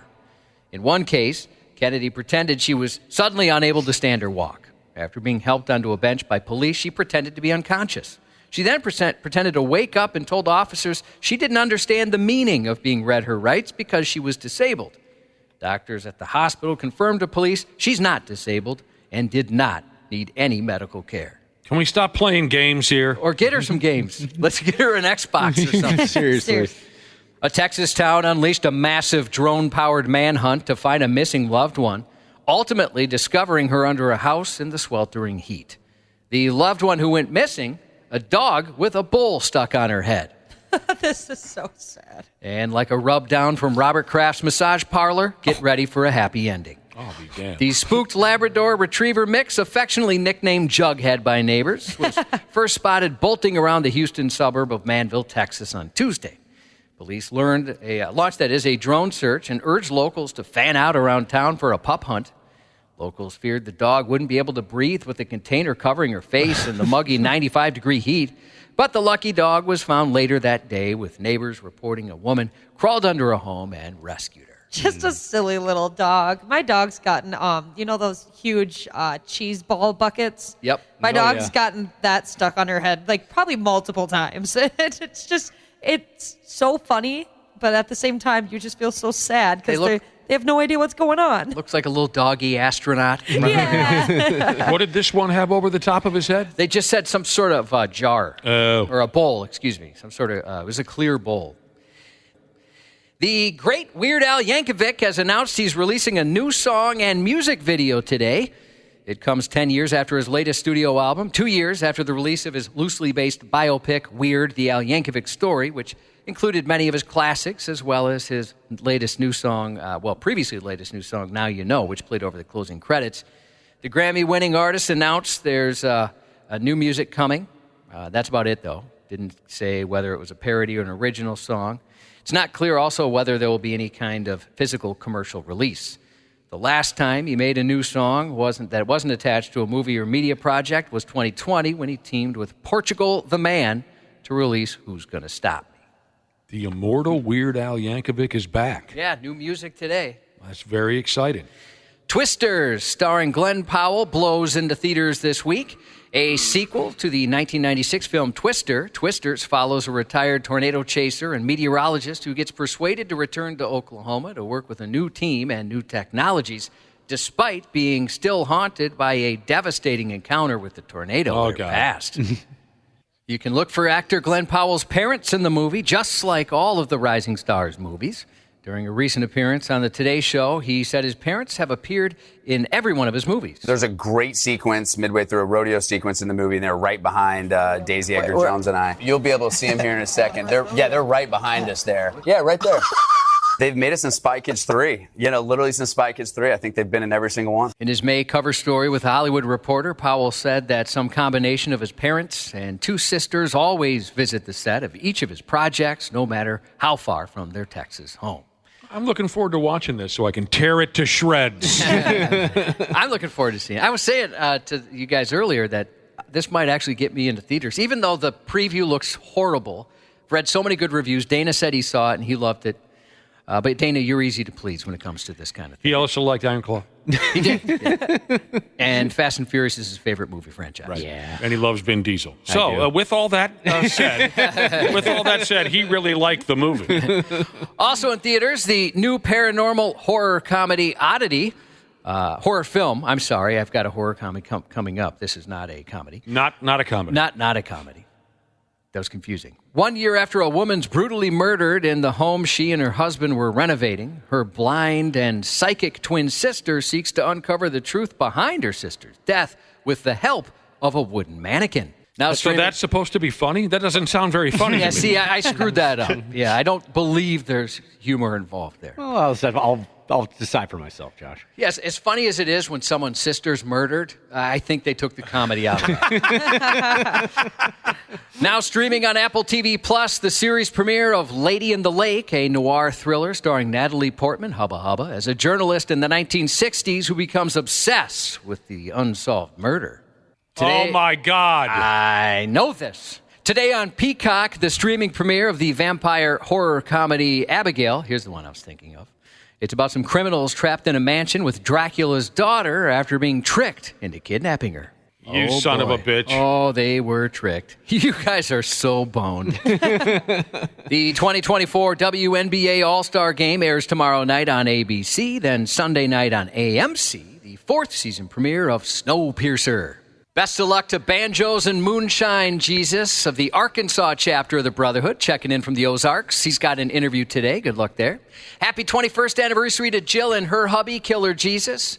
Some weekend brother and sisterhood birthdays before we go. Happy birthdays to the original banker Jesus. Sits on babies Jesus from East Winstead Jesus. Mind like Nick, heart like Josh Jesus from Sometimes Overreacts Jesus. Happy 46th, the Rolling Truck Jesus. Happy birthday to Chipman Jesus. And good luck at your golf tournament. Vertically Challenged Jesus texts in a happy birthday to her big brother Tom and a happy 23rd wedding anniversary to her hubby, former radio guy Jesus on Sunday. And happy birthday to our engineer buddy Oberg tomorrow. Happy birthday. That's 93X News. Randy Shaver. There's always something new with him. He's an embarrassment to himself. This guy's he comes around this community, he thinks he runs in here. On the Half-Assed Morning Show. Let's foul away. Actually, right off of our broadcast booth, shattered some glass up here. Everybody is okay. Some glass shattering up here in the broadcast booth. The count will remain 3-2 on Galvin. Someone take a foul ball to the yapper? Yeah, and this guy, the announcer, is so, as you heard, so calm about it. Foul ball came back and broke the glass there? Yeah, right in front of him. But everybody made it out of there alive. It was a game between the Madison Mallards and the Wausau Woodchucks. Oh, you got to be there when Madison and Wausau go head-to-head. Here's the deal. We're going to cut to the chase here because we don't want our special surprise guest to have to wait too long. Hello, Randy Shaver and Brad Ryder. Good morning. Good morning. Good morning, boys. We're ready for a fresh edition of a segment called Who Dis? Who? I thought it was called Who Dat. Dis. No, it's Who Dis. Okay. It is something. Wapple, is something broken over there? No, we're good. Yeah, for a second it was, and now we're back. For a segment called Who Dis? All right, forget the intro. It's kind of like the old This Is Your Life television show. Sure. We've got a well-known character on the telephone line right now, especially here in Minnesota. Folks know our secret mystery guest. Randy Shaver and Brad Ryder are going to ask our guest yes or no questions. Back and forth they'll go. Randy can start us off, and then Brad Ryder, they'll toggle back and forth like that until they can tell us who dis or who dat. I can't remember. It's been so long since we've had a chance to go through with this. Maybe we did call it who dat back in a month or two ago. It's who dis. Who dis? It was who, it's all definitely along. Who dis. It was. I know that for a fact. Hello. Hello. Hello. Hello. Hello. Hello. Hello. Wait, hang on. I got another call. Who this? Well, it's a good thing we got around to that. I'll tell you this much. Our guest is an all-time great athlete. That's all we're going to give away. An all-time great athlete. And you know him. And our mystery guest is on the line. They're listening. I'd just like to kindly remind them, just answer each question with a simple yes or no. Randy Shaver, would you like to get us started? I'm very excited. Yes, I'll start. Were you born in Minnesota? No. I'm writing this down. And the fun part for me is maybe listeners can actually guess who dis before Randy and Brad are able to. The first question, were you born in Minnesota? The answer was no. Okay, Brad Ryder? Did you participate in the Olympics? No. Good guess, Brad Ryder. With the Olympics on the way, you thought maybe we'd be going. Okay. Are you a former professional athlete who played in Minnesota? Yes. Played here, huh? Sure All right. did. We got that written down. Played here. Did you play basketball? No. No, Brad Ryder's always got basketball in the brain. You know, he worked with the Timberwolves for a while. Brad needs to let basketball go. I had a couple of guesses there, but now I don't. Now I don't. Let it go, he says. Yeah. Okay, Randy Shaver didn't play basketball. Right. Are you a former Minnesota Viking? Yes. A former Minnesota Viking. You went for it there, didn't you, Randy Shaver? What, do you got to go to the bathroom or something? You want this to end He's quickly? a professional interviewer. I'd say, yeah, okay. Randy's a pro. He is a professional. I'm sorry I blew up. Okay, Brad Ryder. What we have so far, played here professionally. We found out played for the Minnesota Vikings. Did you play defense? Yes.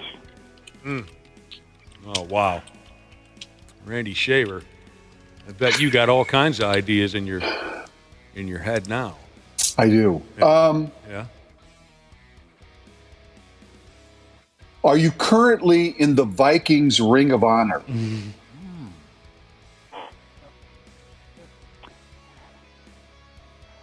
Not yet.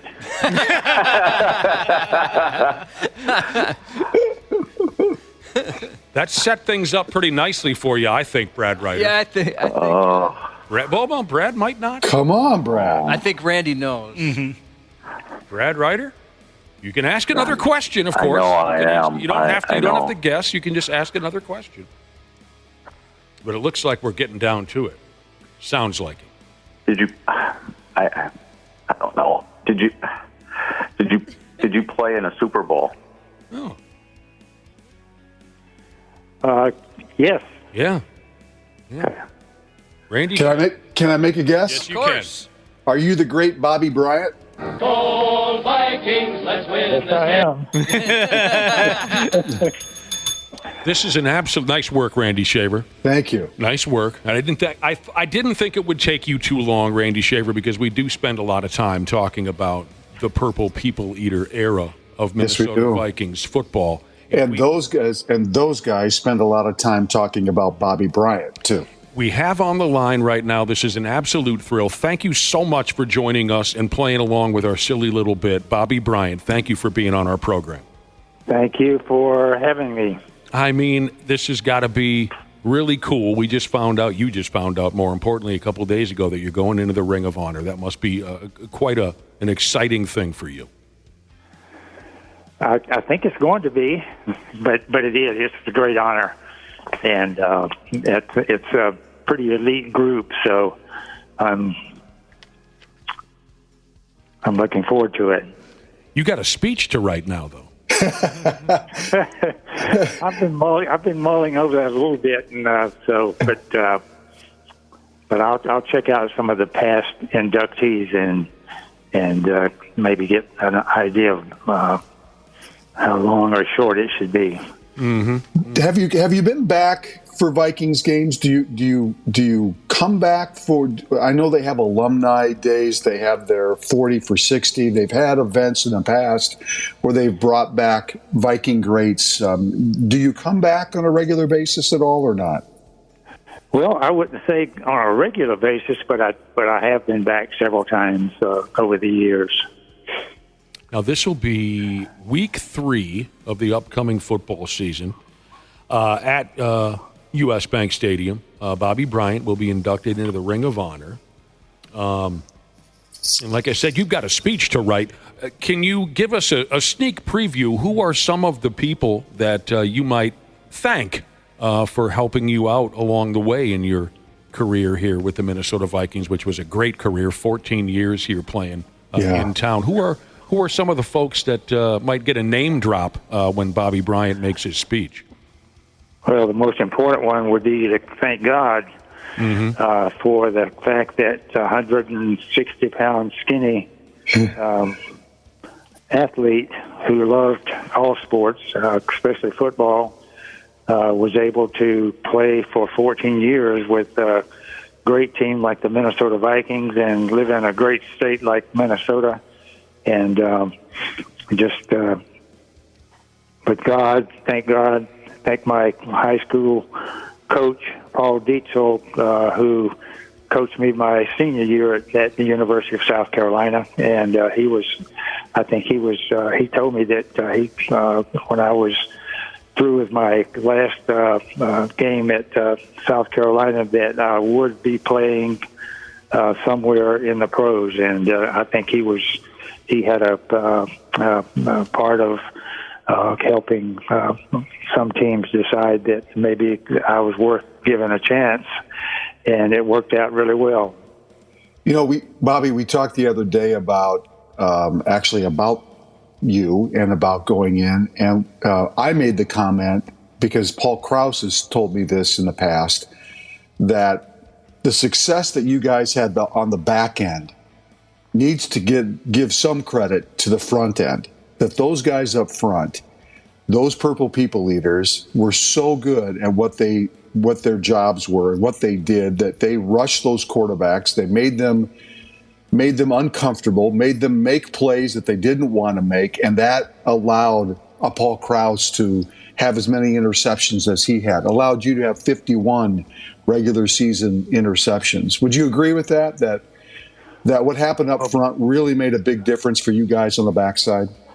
Most definitely. The front four, the pass rush that Marshall and Page and Eller and Sutherland and Lurtzema and I'm sure there are a couple others that I'll miss. I won't recall their names right off the cuff here, but they were such a great front four that as a secondary, we knew that if we could cover our receivers for 5 to 10 seconds, that's all we needed to do. That the quarterback would be usually on the ground by that time. Bobby, what are you up to now? Where do you live? What occupies I live your time in Columbia, South Carolina. Moved back down here in 1980, and I went to school here. So I was, after getting out of the cold weather. I'm a skinny guy, so the cold weather was just really, really hard. I begged my wife to move back down south, and so she finally gave in, and we came back down south in 1985, I guess it was. And so it's great being back in South Carolina. Now, of course, it's a shame that your old coach, Bud Grant, a shame that your old coach, Bud Grant, can't be there to see this this fall when you're inducted into the Vikings Ring of Honor. I'm sure you got a Bud Grant story you might be able to share with us real quick before we let you go, Bobby Bryant. Well, trying to remember back that long doesn't come to me real quick anymore. So, but Bud was a great coach for any pro athlete to play for, because what Bud demanded that a player be disciplined, and if you weren't a disciplined player, you didn't play for Bud very long, because he would not keep you on the roster. But I grew up in a family of 11 kids, so I was pretty disciplined. And then in school, I like to think of myself as a real disciplined athlete, and I think Bud liked that. And so as long as you were disciplined and could take care of the responsibility that your job required you to take care of, you could play for Bud. And so, yes, I'm sorry that Bud's not here to be a part of this too, but I just thank God that I was able to play for a coach like him. That's one of the themes, Nick, that these guys all talk about, is that Bud didn't really like to play rookies because he trusted the veterans. Correct. If you were a veteran, that was a step up for Bud, because he trusted those guys. He knew that they knew what the job was and how to go about their business. And what Bobby just said is a perfect example of that. Well, I think that I finally did think of a situation, but I was a punt returner, but the Vikings did not. Bud's belief was that we will try to block the kick, and we want you to fair catch it. And when I was back to for a punt, and one particular case, I fumbled a punt, and I came off the sideline, and Bud looked at me and he said, "You got to catch those." And I said, "Yes, sir." And but that was all he said. But that's all he had to say. Any more punts? But well, I'll tell you what, Bobby Bryant, you're an all-time great. I'm very proud to have you on our radio show. You are someone. When I was a kid, I looked up to Bobby Bryant, Paul Krause. We just talked about this the other day when the news broke that you were going into the Ring of Honor. Of course, the front four, those guys were devastating, great players. But you guys on the back end of things, I guess you were the type of guy, especially you, Bobby, being a skinny guy. You were the kind of guy where I would watch you as a kid and think, well, I could do that because I was a skinny little kid. So we're very proud of you, Bobby Bryant. We look forward to this fall to see you go into the Ring of Honor. And congratulations, man. Thank you, and y'all appreciate this time with you guys, and go Vikings. You bet, man. We'll see you in the fall, Bobby Bryant. All right. Okay. Thank you very much. Bye-bye. At right cornerback was Bobby Bryant, 170 pounds of true grit. The plays that I remember most are the occasional block kick. A bit high. The ball is down. The kick is blocked. And the next thing you know, Bobby's in the end zone with a touchdown. It's Bobby Bryant. But I was honored and privileged to have spent so much time with Bobby and to share roommate opportunities with him. I want to say thank you for being who you are and being the friend that you are. Of all the players I've played with, you're the unsung hero. Intercepted by Bobby Bryant. You made more great plays than anybody I've ever played with. Bryant always seemed to be making the big play for the Vikings. You were the difference. You were as great a player as we had on our team, and we had great players. Yeah, wow. I'm getting emotional over here. I am too. That was awesome to have him on. I'm glad. That was actually awesome. I'm so glad we were able to get him on the line. I mean, those guys don't get enough credit. No. You know that? I mean, Bobby Bryant, he doesn't get enough credit for the things that he did. And I'll even say Paul Krause, in a lot of ways, doesn't get enough credit for what he did. Because the front four was so good, and because they got so much notoriety, and rightly so. They deserve everything they've ever received. And Paul Krause is in the NFL Hall of Fame, no doubt. But guys like Bobby Bryant and some of those other guys that played, Dave Osborne, those guys that played on those teams that were kind of like the workhorse guys, they deserve their due. So that's awesome.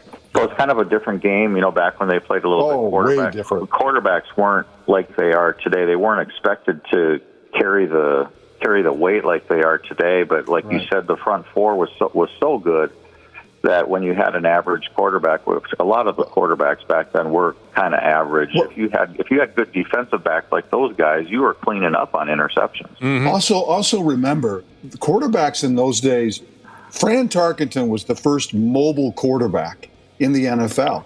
He was the one that broke the mold of a pocket passer, because that's really what NFL quarterbacks all were at that time.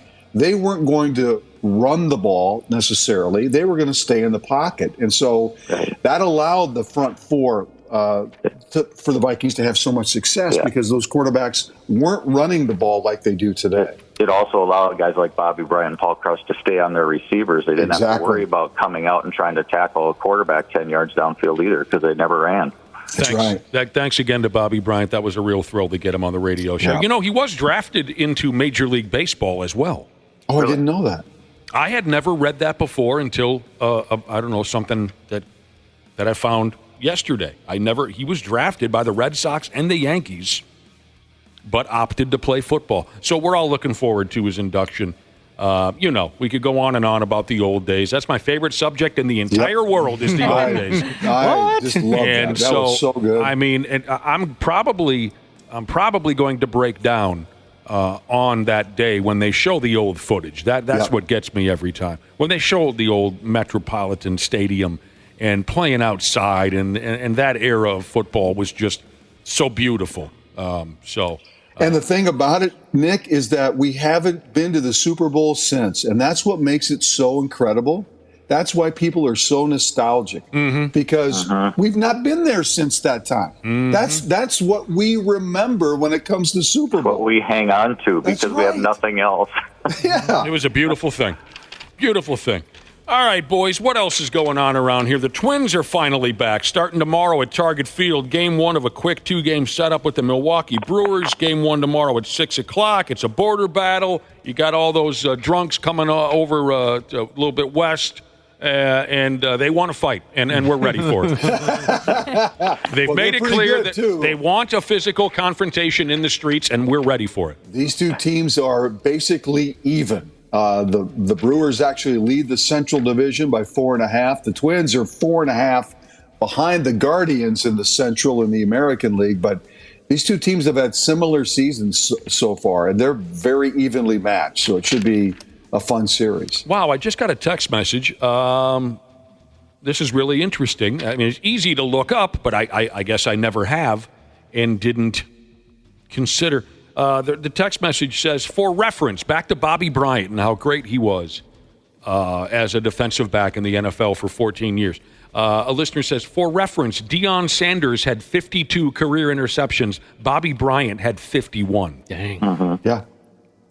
But does his name ever come up? No, but I understand how it all works. And they threw the ball way less back in those times than they did when Deion played. Throwing the football was still kind of a new gimmick back when Bobby Bryant. It really was. 3 yards in a cloud of dust. Now, speaking of all-time greats, of course, Joe Mauer will be dumped into the Baseball Hall of Fame on Sunday, and it says here you can see it happen at around 12:30 on the MLB Network. That's awesome. Oh, I mean, speaking of breaking down and possibly, Yes. I mean, cannot wait to hear his speech. Cannot wait to see that. He's going to be great. I bet he's going to be great at it. Yeah. Also going in, Adrian Beltre, Todd Helton, and Jim Leland. It's a great class. Mm-hmm. That is a great class. Now, Beltre is the guy who lived to tell the tale after one of his testicles was pulverized. That's true. Think he's going to bring that up in the speech? He might. He really might make a joke about it. Again, one of his testicles was pulverized on the ball field. And he in a cloud, like you said, Randy, a puff and a cloud of dust, and he lived to tell the tale. But that is pretty good company for Joe Mauer. Yeah. Jim Leland, he's going to bawl his eyes out. in between heaters. In between cigarettes. I hope he lights one up. He's an emotional guy, Jim Leland. He is. Yes. And so that will be something to see as well. I mean, he's one of my favorite characters in baseball history, Jim friggin' Leland.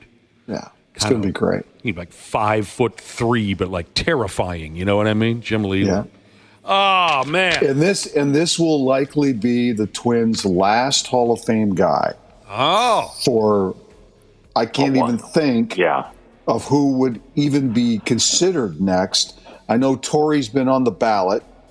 Yeah. Nine Gold Gloves. I mean, there's some things about Torrey's career that you say, yeah, that's worthy. There's other things that probably aren't there.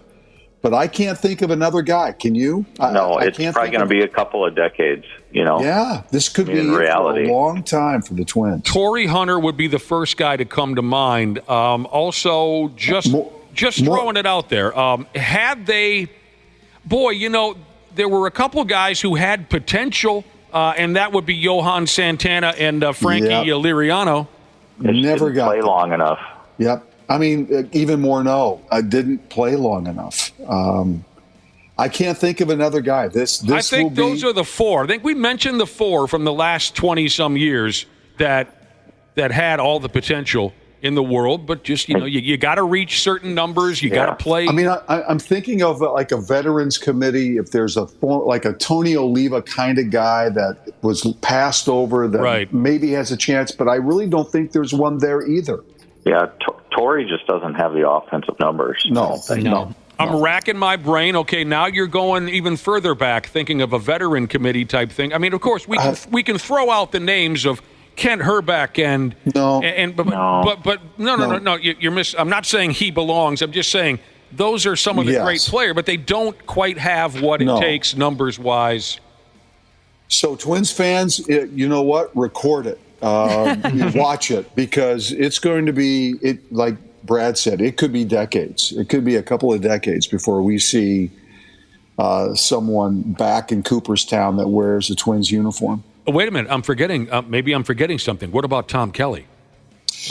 Yeah, Tom Kelly actually. If you talk when I did interviews for Cott and Oliva when they went in, those guys, Jim Cott specifically said he does deserve to be considered for the Hall of Fame. Dave St. Peter agrees with that as well.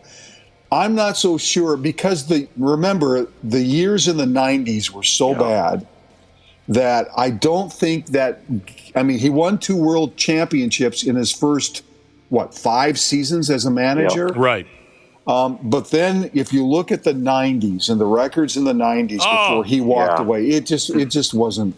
I think if they would have had a couple okay seasons in the 90s, I mean, they didn't even have to where they made the playoffs, but right? They didn't even have. I don't think 2 World Series is probably enough for a resume, but he needed a couple of more playoff appearances, maybe in the 90s, and a few more wins. But people would argue, Brad, that his baseball acumen, the way he approached the game, was actually far superior to many guys who were in the game at the time or before his time. I think if actual baseball people, like when I say that, I mean like former players and managers had a vote in this, probably would have a shot. But they're not on the, they're not the people voting. It's a good suggestion. Nick, that's a good suggestion, though. He would probably be the one guy that maybe has that chance. TK, I can't talk about TK too much.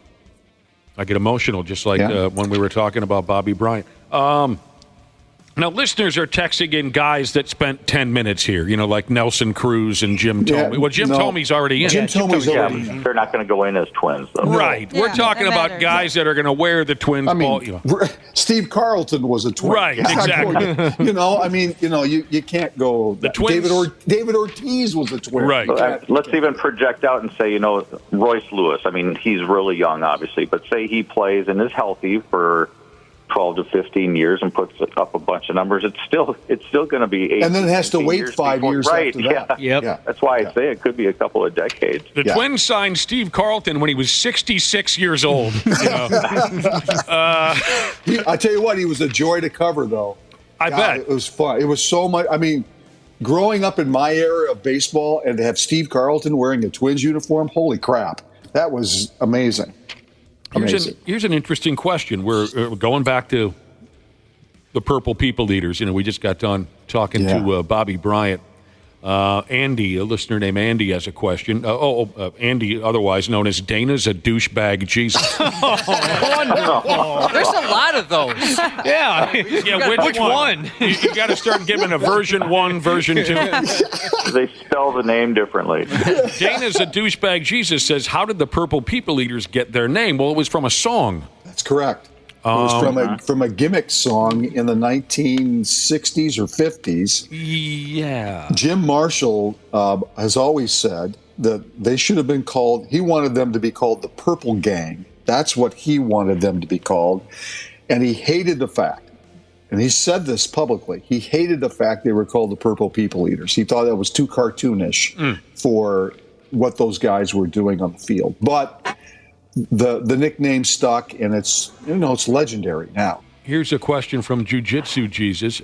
Is Bobby Bryant also attending this weekend's World Unicycle Championships in Brainerd? Bemidji. No. Did you guys, Randy Shaver and Brad Ryder, did you know that the World Unicycle Championships are happening right now in Bemidji? I did not know that. No. Unicyclists from around the world. It's a week-long event. And anything on a unicycle you can imagine, for the most part, they do. There's an artistic program where you put you dance around on your unicycle, probably in some kind of a fancy outfit with ribbons and a. There's hockey. There's basketball. They play unicycle hockey and basketball, There's and then racing. There's just straight up racing. How the hell did we not know about this until it already started?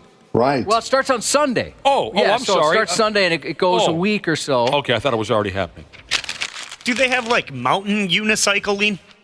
I'm sure they got everything. That would be fun to watch. It takes a whole week, Wapple. They got to have a lot of stuff going on. Imagine if you're a unicyclist, a world-class unicyclist in Florida, and you look and see, I got to go where? I wonder if you go to their website, is it Unicorn 21, right? Yeah. Unicorn 21, they have like an explanation why they chose Bemidji, a whole page on it. So maybe they are getting that question quite a bit. Yeah. But it's worldwide. It's not an easy place to get to because you fly into the Twin Cities and you got to drive 4 hours. Pack that unicycle in the back of your pickup and drive to Bemidji. All right. Speaking of all-time greats, we've been doing a lot of this. Unbelievable. Ric Flair. Ric Flair is piffed because he was left off ESPN's greatest athletes of the 21st century list. Now, what a lot of folks think Rick doesn't understand, they think maybe he missed the 21st century part of the title.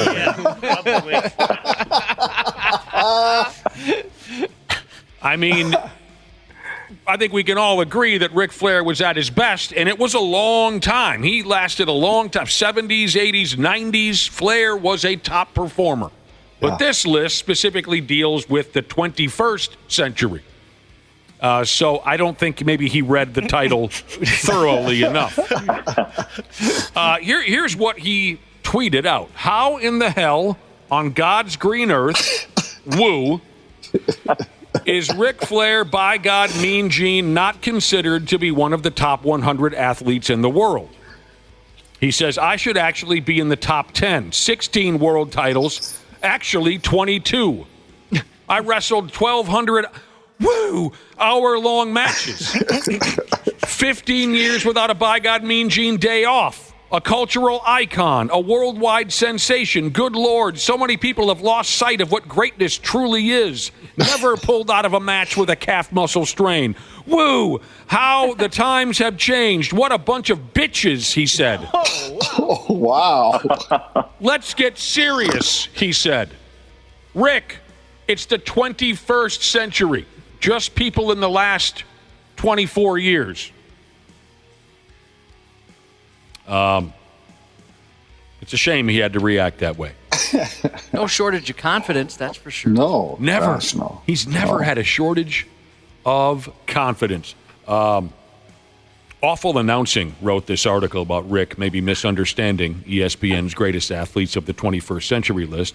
Awful Announcing said, the 75-year-old Ric Flair was a great wrestler and athlete overall in his time. No doubt. they say, but his time passed long ago, and now he comes off as a sad old man looking to relive his glory days. Oh no. All right, so how about this list? I don't know if anybody took a look at it. Which Minnesota players, not Minnesota-born necessarily, but people who played here in town, made ESPN's top 100 athletes of the 21st century? Well, Joe Mauer's got to be in there. What? Not in here. Really? He's a Hall of Fame catcher. Right. And he's not in the top 100 athletes. I also was confused by that. Come on. That's crap. Call them bitches, Randy. Yeah, go for it. I'm not doing It'll that feel yet. good. I've only been retired for 2 weeks. I can't do it. 3 weeks. Try him next. How about Justin Jefferson? No. Okay. Maybe hasn't accomplished enough, I guess. Okay. I guess so. At number 36, Maya Moore. Oh, sure. Okay. Sure. Yep, she deserves to be on there. Yep. Absolutely. She went to the WNBA Finals in 6 of her 8 seasons, won 4 titles, and also they list her accomplishments as a member of the Connecticut ladies basketball team. How about KG? Number 27, Randy Moss. Okay. How about KG? Keep your pants on, Brad Ryder. Okay, We heard you the first time, dude. I didn't get a yes or no, so I was reminding you. Yep, Randy Moss deserves that for sure. They do mention here, they mention that Randy Moss, he arguably had his greatest success elsewhere, but there you go. Randy Moss. At number 23, the big ticket, Kevin Garnett. How did nobody say that? Yeah, that was odd. That was the obvious one. Kevin Garnett, greatest player in Timberwolves history. Yep. The article seemed more enamored with his time as a Boston Celtic. That's not right. People make that. Yeah. They always go that route. Sure. Bunch of East Coast bias nonsense in some of these articles. I have the top 20. And I'll fire it your way right the F now. I'll go from 20 to 1. Number 20, Aaron Donald, the football player. He was that great? Oh, yeah. Yeah. I would agree with that. The 20th greatest athlete of the 21st century is Aaron Donald, the big guy who... The Rams don't win the Super Bowl without him. Well, yep, I agree. I don't know. I mean, the Baltimore Ravens won a Super Bowl with Trent Dilfer. Does that mean he should be number 20? Yeah, but totally different. I don't know. I never really got the whole Aaron Donald thing. But it doesn't need to be a problem. This next stretch of names on ESPN's top 100 athletes of the 21st century, this next run of names is a little irritating. You'll understand why. Number 19, Lewis Hamilton. He's an auto racer. That's not irritating to me because I barely know who the guy is. That's not the... Number 18, Patrick Mahomes. Oh, no. Well, okay. I get it, but I still, got it. Yeah, I wouldn't put him that high, but yeah. Then my spirits pick up a little bit when I see number 17, the big Aristotle, Shaquille O'Neal. Yeah. Oh, yeah, absolutely. Then I also feel pretty good about number 16, Timmy. Timmy. Yeah, but he started before 2000, but yeah, I get it. Tim Duncan. Yep. Tim Duncan, number 16. Number 15, Katie Ledecky, the swimming star. Yep. And then I get irritated again because number 14 is Stephen Curry. You love Steph Curry.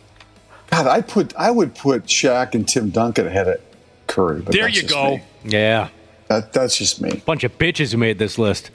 Say it, Randy. It feels to me like you could put any of these in they're all order. I mean, yeah, I agree. Number 13, a soccer player named Cristiano Ronaldo. Number 12, a tennis player named Rafael Nadal.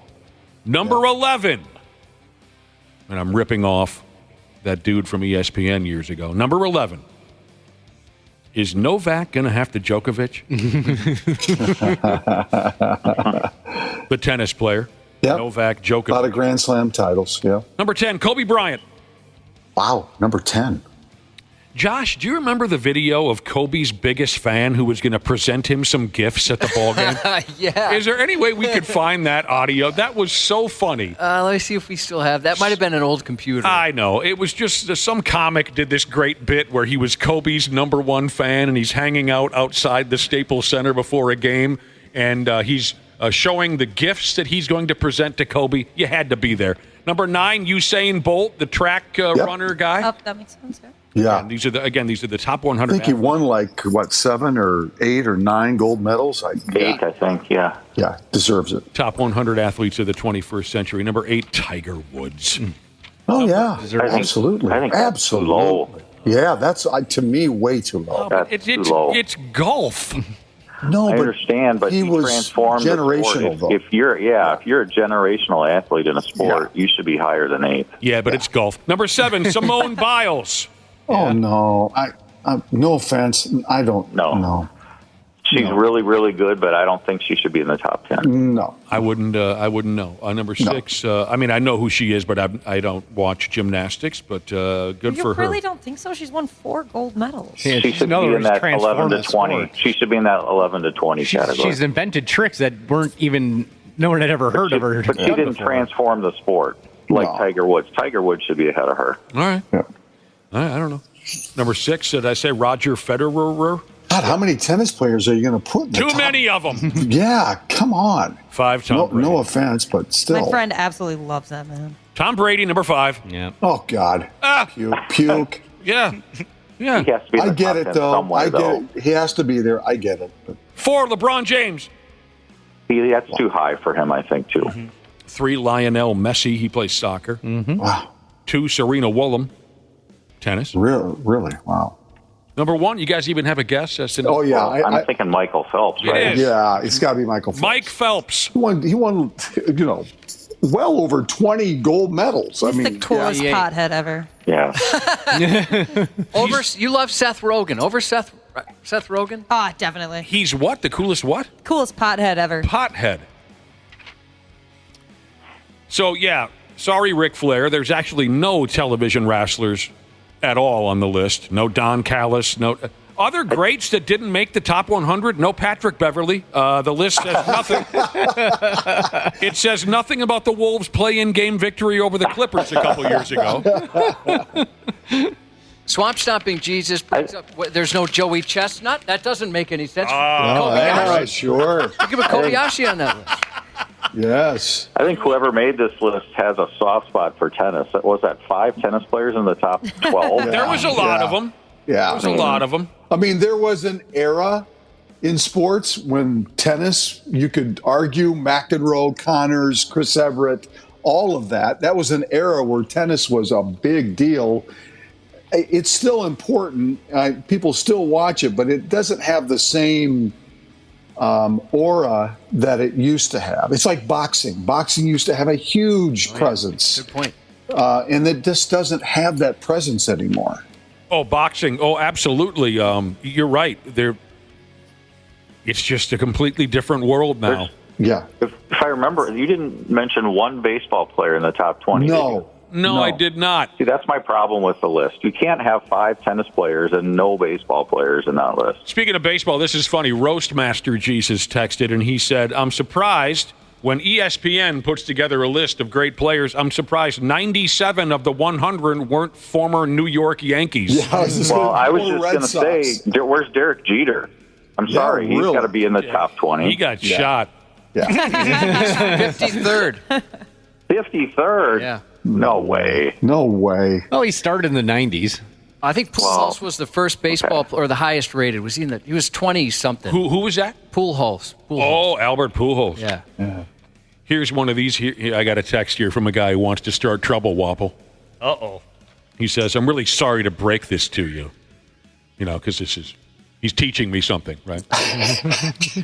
Wrestlers are actors, not athletes. He is just trying to start it. Them as fighting words. Yeah. I love how this continues on and on, decade after decade after decade after decade.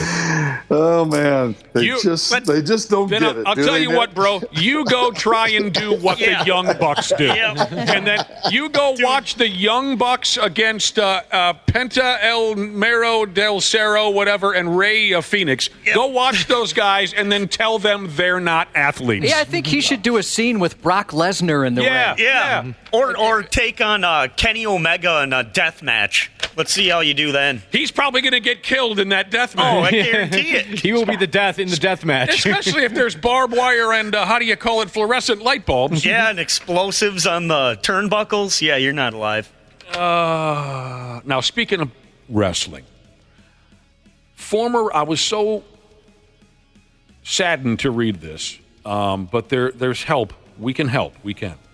Former pro wrestler John Nord. Does everyone remember Nord the Barbarian? Yeah. Yeah. Commercials back in the day. His television commercials, there's reason why people still talk about. Randy Shaver, Brad Ryder, do you remember Nord Motor Company in the late 80s? Maybe it was mid-80s. Yeah, late 80s, I think you're right. Nord the Barbarian did advertisements for this used car lot in Anoka or something like that. And he would pick people up and put them. He suplexed and body slammed a dude through the windshield of a car. I do. No credit at Nord Motors. We don't care. No down payment. We still don't care. Don't make your payment. That's right. Then we care! Nord Motor Company carries only the best used cars and trucks that are available at low interest, low down payments, and on-the-spot financing. Nord Motor Company, 1.5 miles west of Anoka on Highway 10. Let's help each other! That's awesome. Unfortunately, John Nord is very sick. He's in a fight to save his leg, and there is a GoFundMe campaign. Like I said, we can help. He's had surgery after surgery to replace his knee, and now it sounds as if he's got some kind of an infection in his knee and blood. They're hoping to raise $45,000 on this GoFundMe page to support John Nord's medical treatments. And I just I hope that some folks out there want to help. I know I would like to help. Some of you might remember him as the Berserker or the Viking. These are some of his other wrestling roles. I'll always remember watching Nord the Barbarian. He was so much fun. And I know most of you are going to have no idea what I'm talking about, but you can look up old videos of Nord wrestling. I just have to make mention of this. When he was in the ring, he would constantly be barking. Does anyone remember that? Yeah, I do. Up, up, up. That was his thing. All through the match, I always thought that was so entertaining and so much fun, as simple as it sounds. The guy needs help, and I'm happy to bring it up so maybe he can get some. I don't know if it's the real one or not, but the top donor was Chris Jericho. Really? Oh, cool. $2,500. I'm assuming it's the real Chris Jericho, but I don't know that for sure. I bet it is. That's a lot of money. Yeah, he's very charitable with all those wrestling charities and stuff like that. Or, hut. He was always verbalizing something. He was great at what he did. And I'm sorry to hear he's going through some tough times. Maybe we can contribute. Oh, here's a text right now. I'm donating right now. Thanks for the info. Nord the Barbarian. Who was the guy that volunteered to be body slammed through a windshield? Hopefully it was the general manager of the car dealership. Because that would have been awesome. Hopefully they gave him a car to do it. God, when those, I would do it for a car. You would take a body slam through a windshield? Oh, yeah. Yeah, definitely. When those commercials first cut loose, I remember we would sit in front of the television watching really bad programming, just praying that commercial would come on again. Now, come on, commercials. Come on, commercials. A lot of those old car dealership commercials were fun like that. Josh, one day I'd like to do an entire show where you just bark. That might be a better contribution than usual. Up. a member of the Minnesota Lynx, will be performing this weekend at the WNBA All-Star festivities. Kayla McBride will be shooting threes. And I guess she has been runner-up in this contest a couple of times, and she's looking to finally get the trophy for the best three-point shooter at the WNBA All-Star Weekend. And finally, I think I remember hearing a story similar to this about Ronnie Lott, when Ronnie Lott was playing football in the NFL. An Australian field hockey player named Matthew Dawson chose to have the top of his ring finger amputated so he could play in the 2024 Olympics. Wow. Broke his finger during practice, didn't want it to get it in the way, so he had the doctor cut it loose for him. That's a new level of commitment. Your dad chose to have an amputation. Yes, he did. Where he didn't need to. Yes, he did. God help us. He took it upon himself, even though he already had terrible arthritis, he took it upon himself to run a soldering iron in the garage one day. What the hell? Forget about this terrible arthritis where I can't even hold a fork. I'm going to run a soldering iron after I have 6 or 7 Budweisers. I'm going to run. And he zapped one of his fingers. And, of course, like a tough guy, he'll sit on his easy chair for a few days and it'll go away, right? No, it got terribly infected. He goes to the doctor after who knows how long. The doctor's just disgusted by the sight of his finger. And the doctor says, well, here's the deal. We can save your finger. You'll just have to be connected to an IV, and you'll have to walk that around the house with you for a few days. But all we got to do is give you this IV, and you'll be okay. And my dad said, cut it off.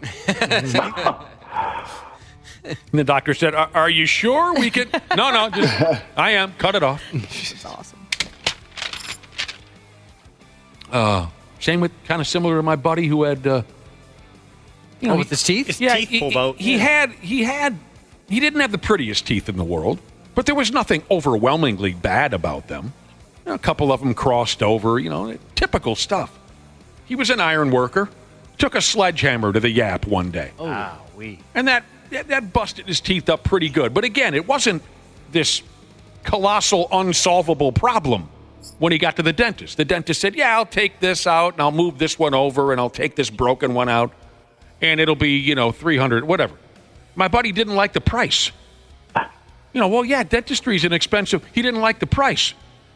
And my buddy said, well, how much if you pull them all? And the dentist said, well, I can do that for, yes, a cheaper price, but you want me to? Yeah, pull them all.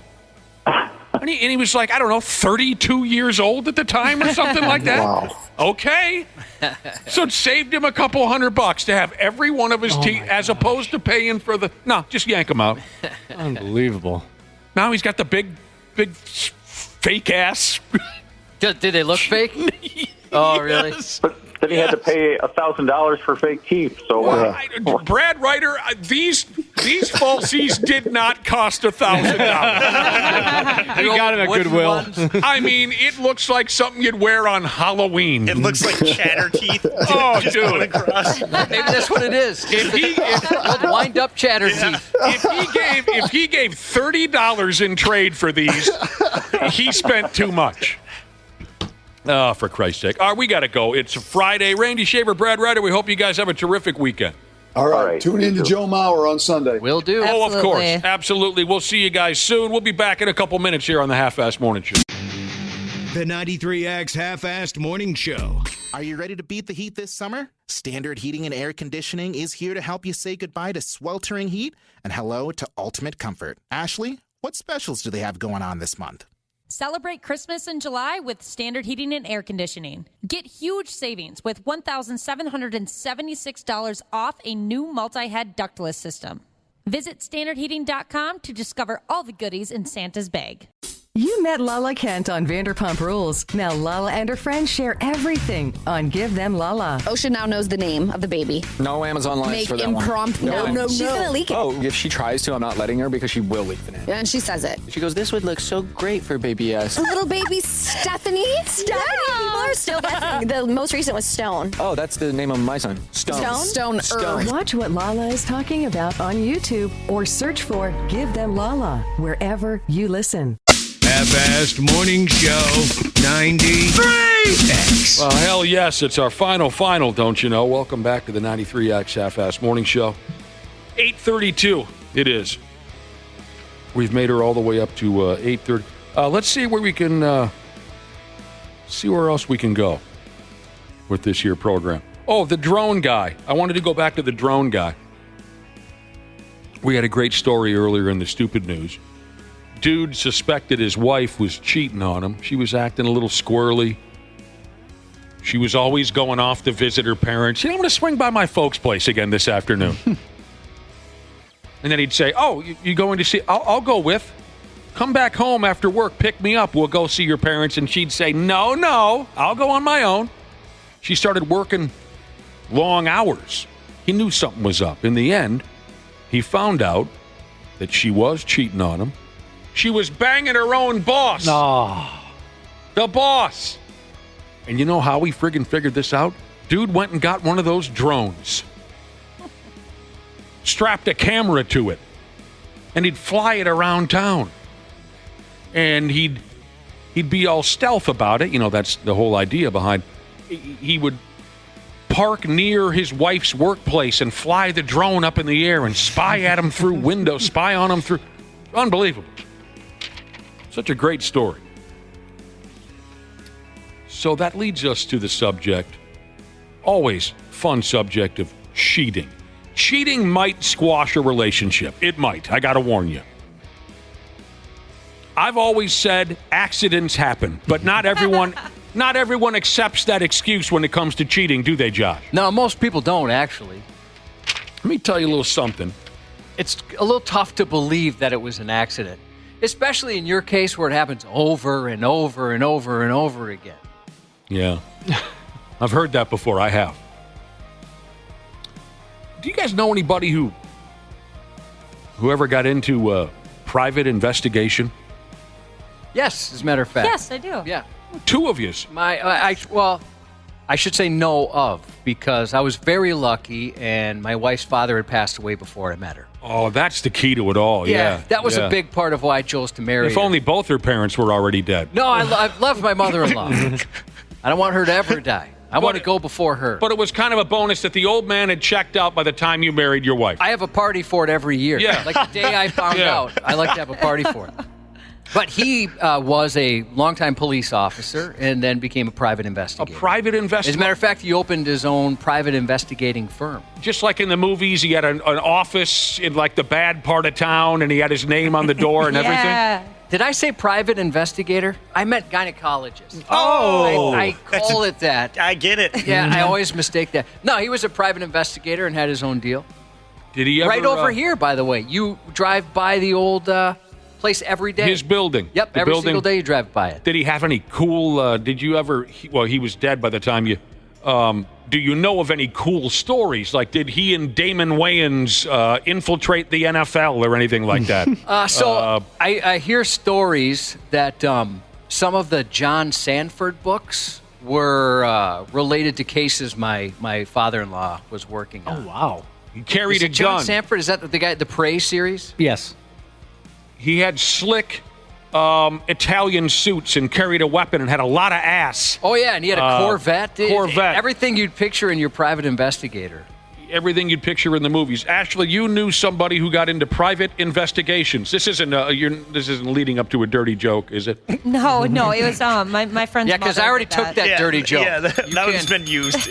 Because Josh already. Okay, go ahead. No, my friend's mother, she did that. I didn't. I was younger when we were friends, but I remember just thinking that was a really cool job. Is she also dead? No, she's alive. I'm sorry to hear that. Yeah. All right. When I was young, I knew a gal who talked about getting into the business. I always thought it'd be kind of fun. Never happened. Sure, I mean, you kind of, at least all I can draw from is the movies. You're kind of your own boss. You smoke a lot of cigarettes. You drink a lot. You have sex a lot. You drive a cool car. Yep. You get in a few gunfights. Boy, that sounds fun. It does sound fun. I know I couldn't do it because I can't even, I have cameras at the house. Like, say somebody dropped something off or somebody's at the front door. I feel too voyeuristic looking at my own front porch. I'm not even joking. I'll have to ask my wife, who's here? I can't do it. Oh my like God. I'm violating their privacy. They're on your doorstep, That's man. literally why you have it. It's You're like, one of the- no, I can't peer on them. It is so dumb. So dumb, but I can't do it. I love that. Well, you can never listen to your own voice on the radio. No. That's true. I can't listen to our show. Dude will not listen to. Anyway, on the cheating angle, I wonder how much business cheating makes for a private investigator's average work week. Do you see what I'm saying? Oh, it's gotta be I bet a good amount. I don't think I said that quite clearly, but well, how much of their work involves trying to figure out if spying on people, trying to solve a cheating mystery? Maybe my wife's listening and she can clear up some of that. If that's the case, everybody be cool. The only person I've ever known that wanted to hire a private investigator, and he actually asked me if I had a connection. That my brother is a police officer, so I think that was. Okay. But he had wanted to find out if his girlfriend not only was cheating on him, but if his girlfriend was a prostitute. Like he legitimately thought maybe she was into hooking. And I know who you're talking about. A private investigator was never hired, were they? No, I don't believe so. But we did find out that she was a prostitute. Yes. Unfortunately. Oh, man. I didn't know that ending. Yeah. How do you keep that a secret from your spouse that you're a hooker? Well, they weren't married first. Okay. So I'll bring that. They weren't married, but it wasn't a very well kept secret, but he wanted to find out for sure. There were some legal reasons why he needed to know. I bet people aren't going to private investigators to catch somebody cheating as much as they used to, like 10 years ago or so, because now it's like really easy to just download an app, have a fake phone number, pretend to be somebody else and catch them. Like there's a lot of other ways that you can catch somebody cheating than having to hire someone to follow them around. Put an air tag in their trunk, see where they go. What's All wrong right, with Dana. You pick them Sounds up. like you've done it, Dana. I have air tags in all of your cars. You pick them up. You dropped him, Jesus. Said, I have a friend that does investigations for insurance companies for fraud, saying they were injured and then catches them out playing golf and hiking and stuff like that. Sure, you see stories like that, right? Yeah. A private investigator for that very reason, to catch people. For insurance companies, they've got, that's a big one. Insurance companies, absolutely, okay. It's like somebody's, I can't work, I'm going to need all this money, and then they post pictures or dances on TikTok, or they're setting bench press records at the gym. Mm-hmm.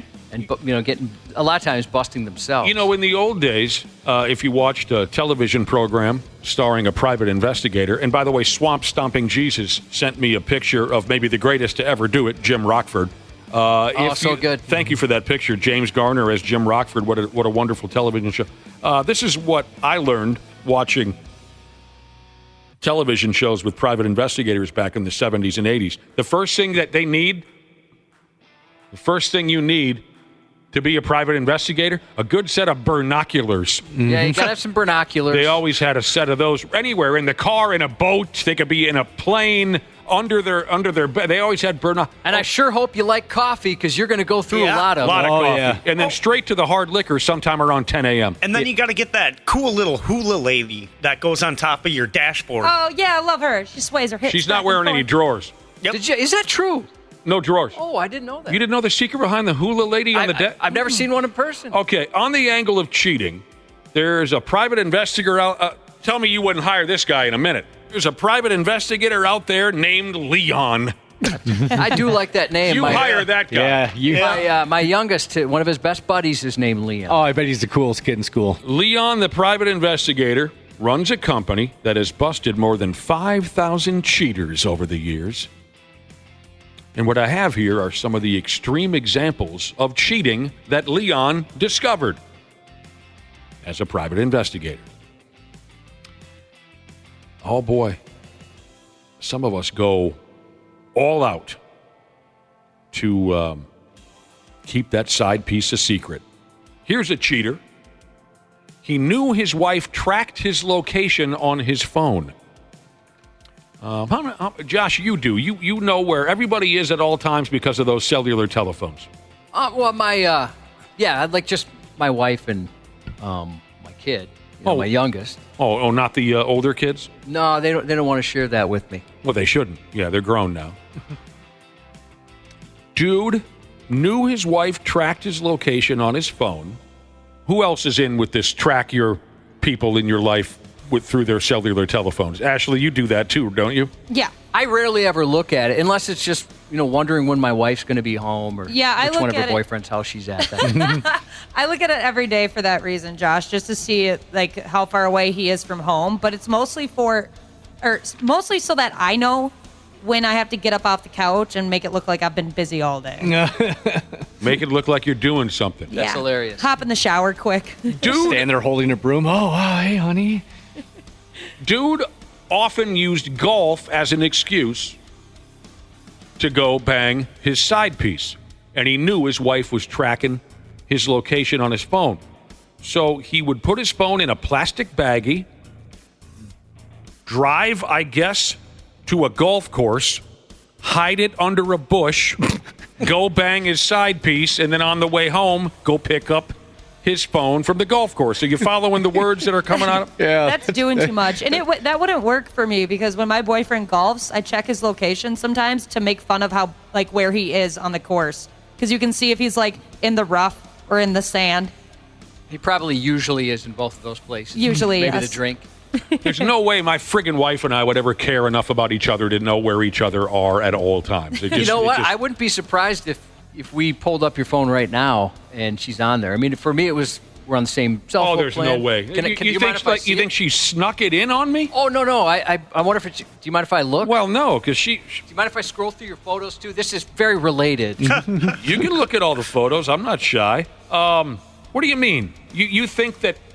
It's possible. Yeah, it's open. Because you're on the same cell phone.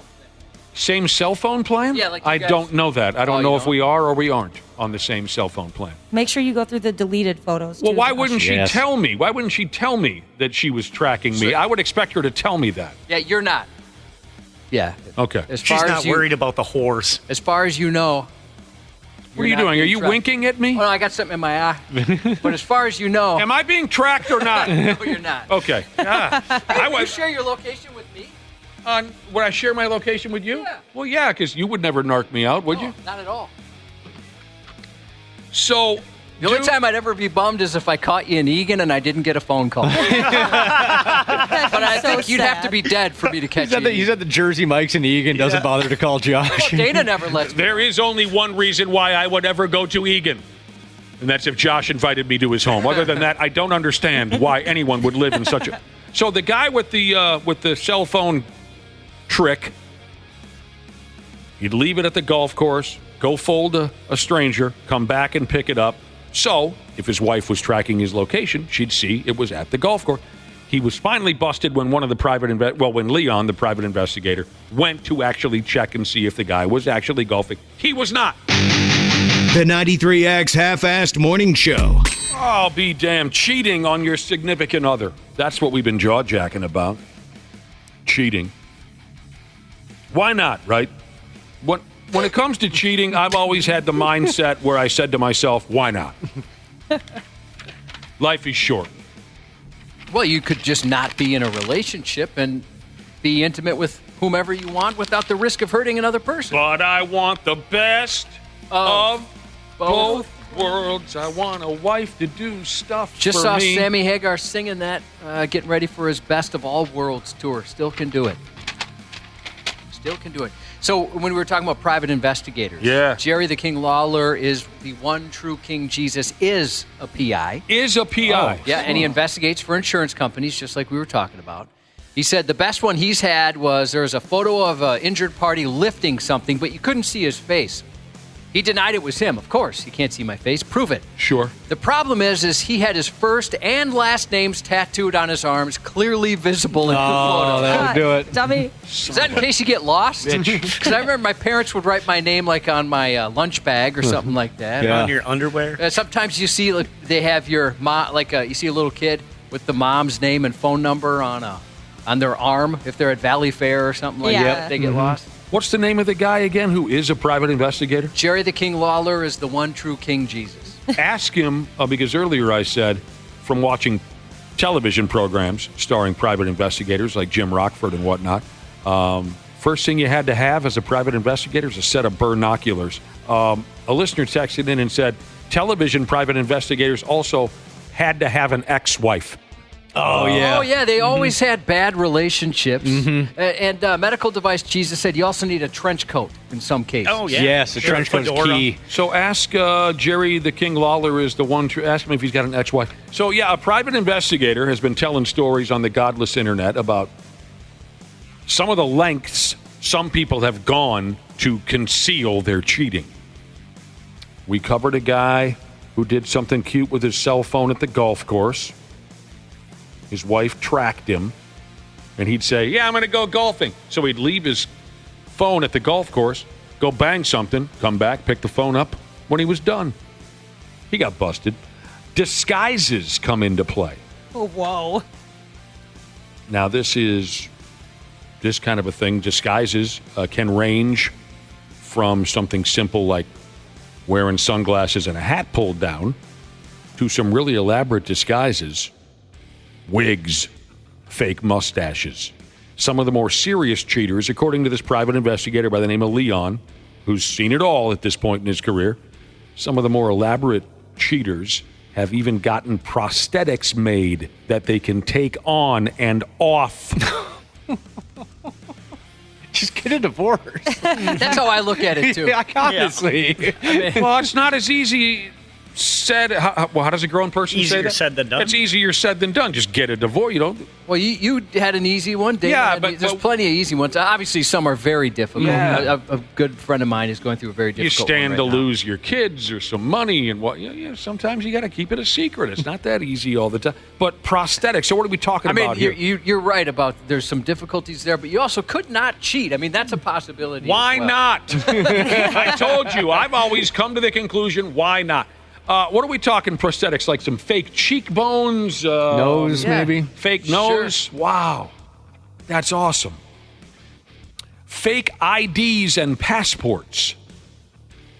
Okay, I would imagine people that go to this extent, that's part of it for them, right? Yeah. Aren't the thrill of it all. like having a fake ID and passport, that's like a federal crime, isn't it? I don't know. Some trouble for that. And I had to think about this one. What's the point of getting a fake ID? Or it says here, having a fake passport, I guess, prevents the wife from looking at your passport and asking, when the hell did you go to France? Oh, they don't do that anymore, sadly. Like the cute little stamp that they give they your don't? passport. Sure No, they do. I've tried.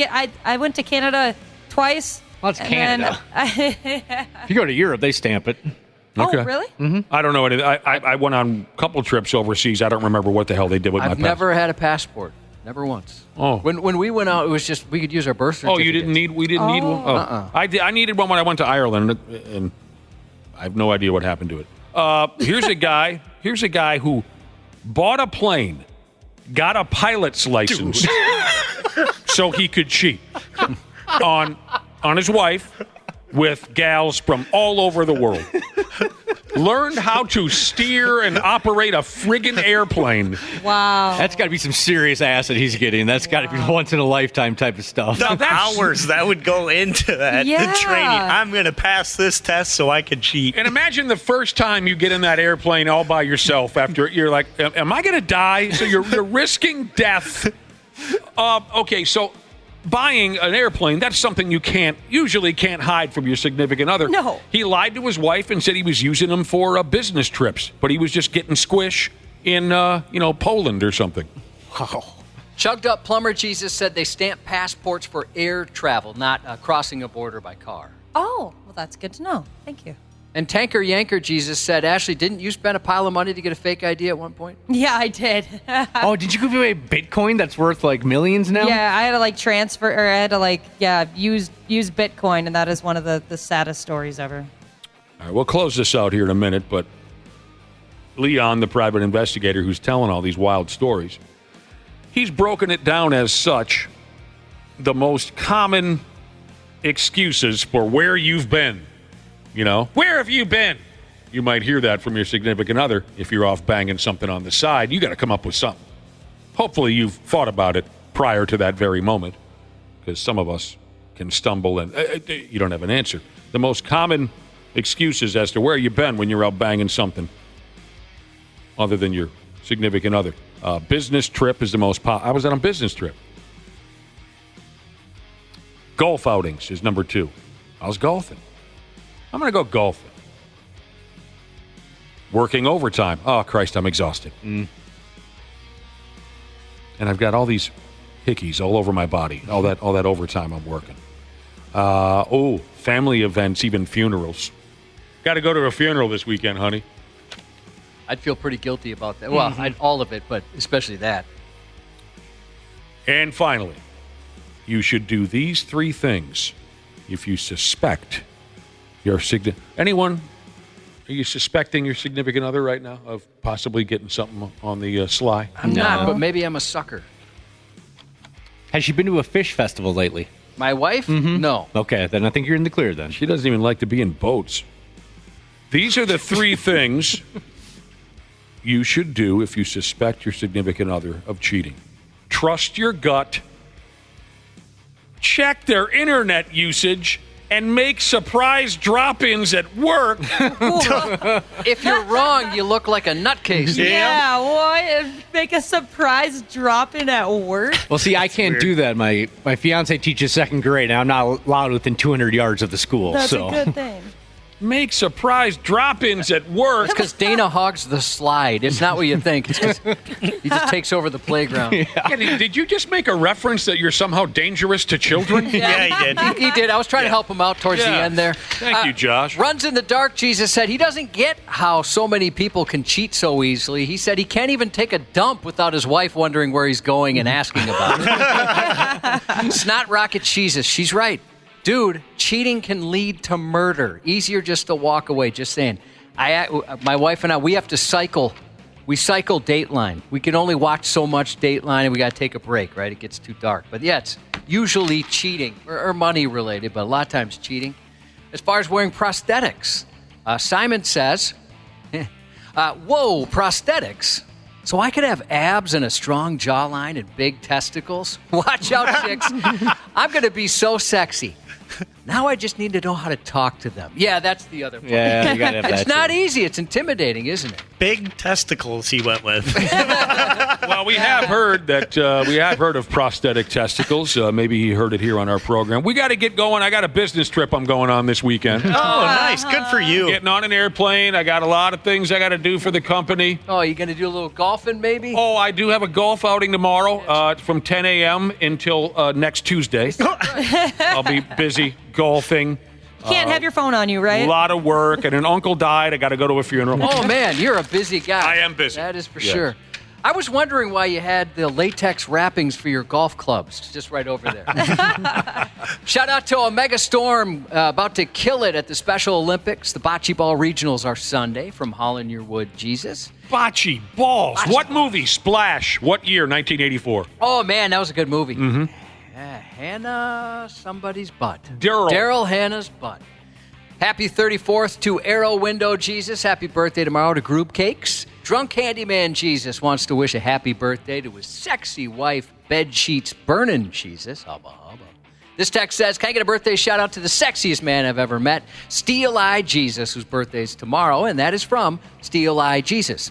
Happy birthday to Crazian Jesus from Hardcore Jason Jesus, and happy birthday tomorrow to our engineer friend Oberg. Have a great and safe weekend. Hope you can be back with us on Monday. The 93X Half-Assed Morning Show. 93. The 93X Half-Assed Morning Show podcast is sponsored by Standard Heating and Air Conditioning. New episodes drop each weekday. If your podcast platform has ratings, go ahead and give us 5 stars and maybe give our enemies 1. Thanks, and here's a word from our sponsor. Celebrate Christmas in July with Standard Heating and Air Conditioning. Get huge savings with $1,776 off a new multi-head ductless system. Visit standardheating.com to discover all the goodies in Santa's bag.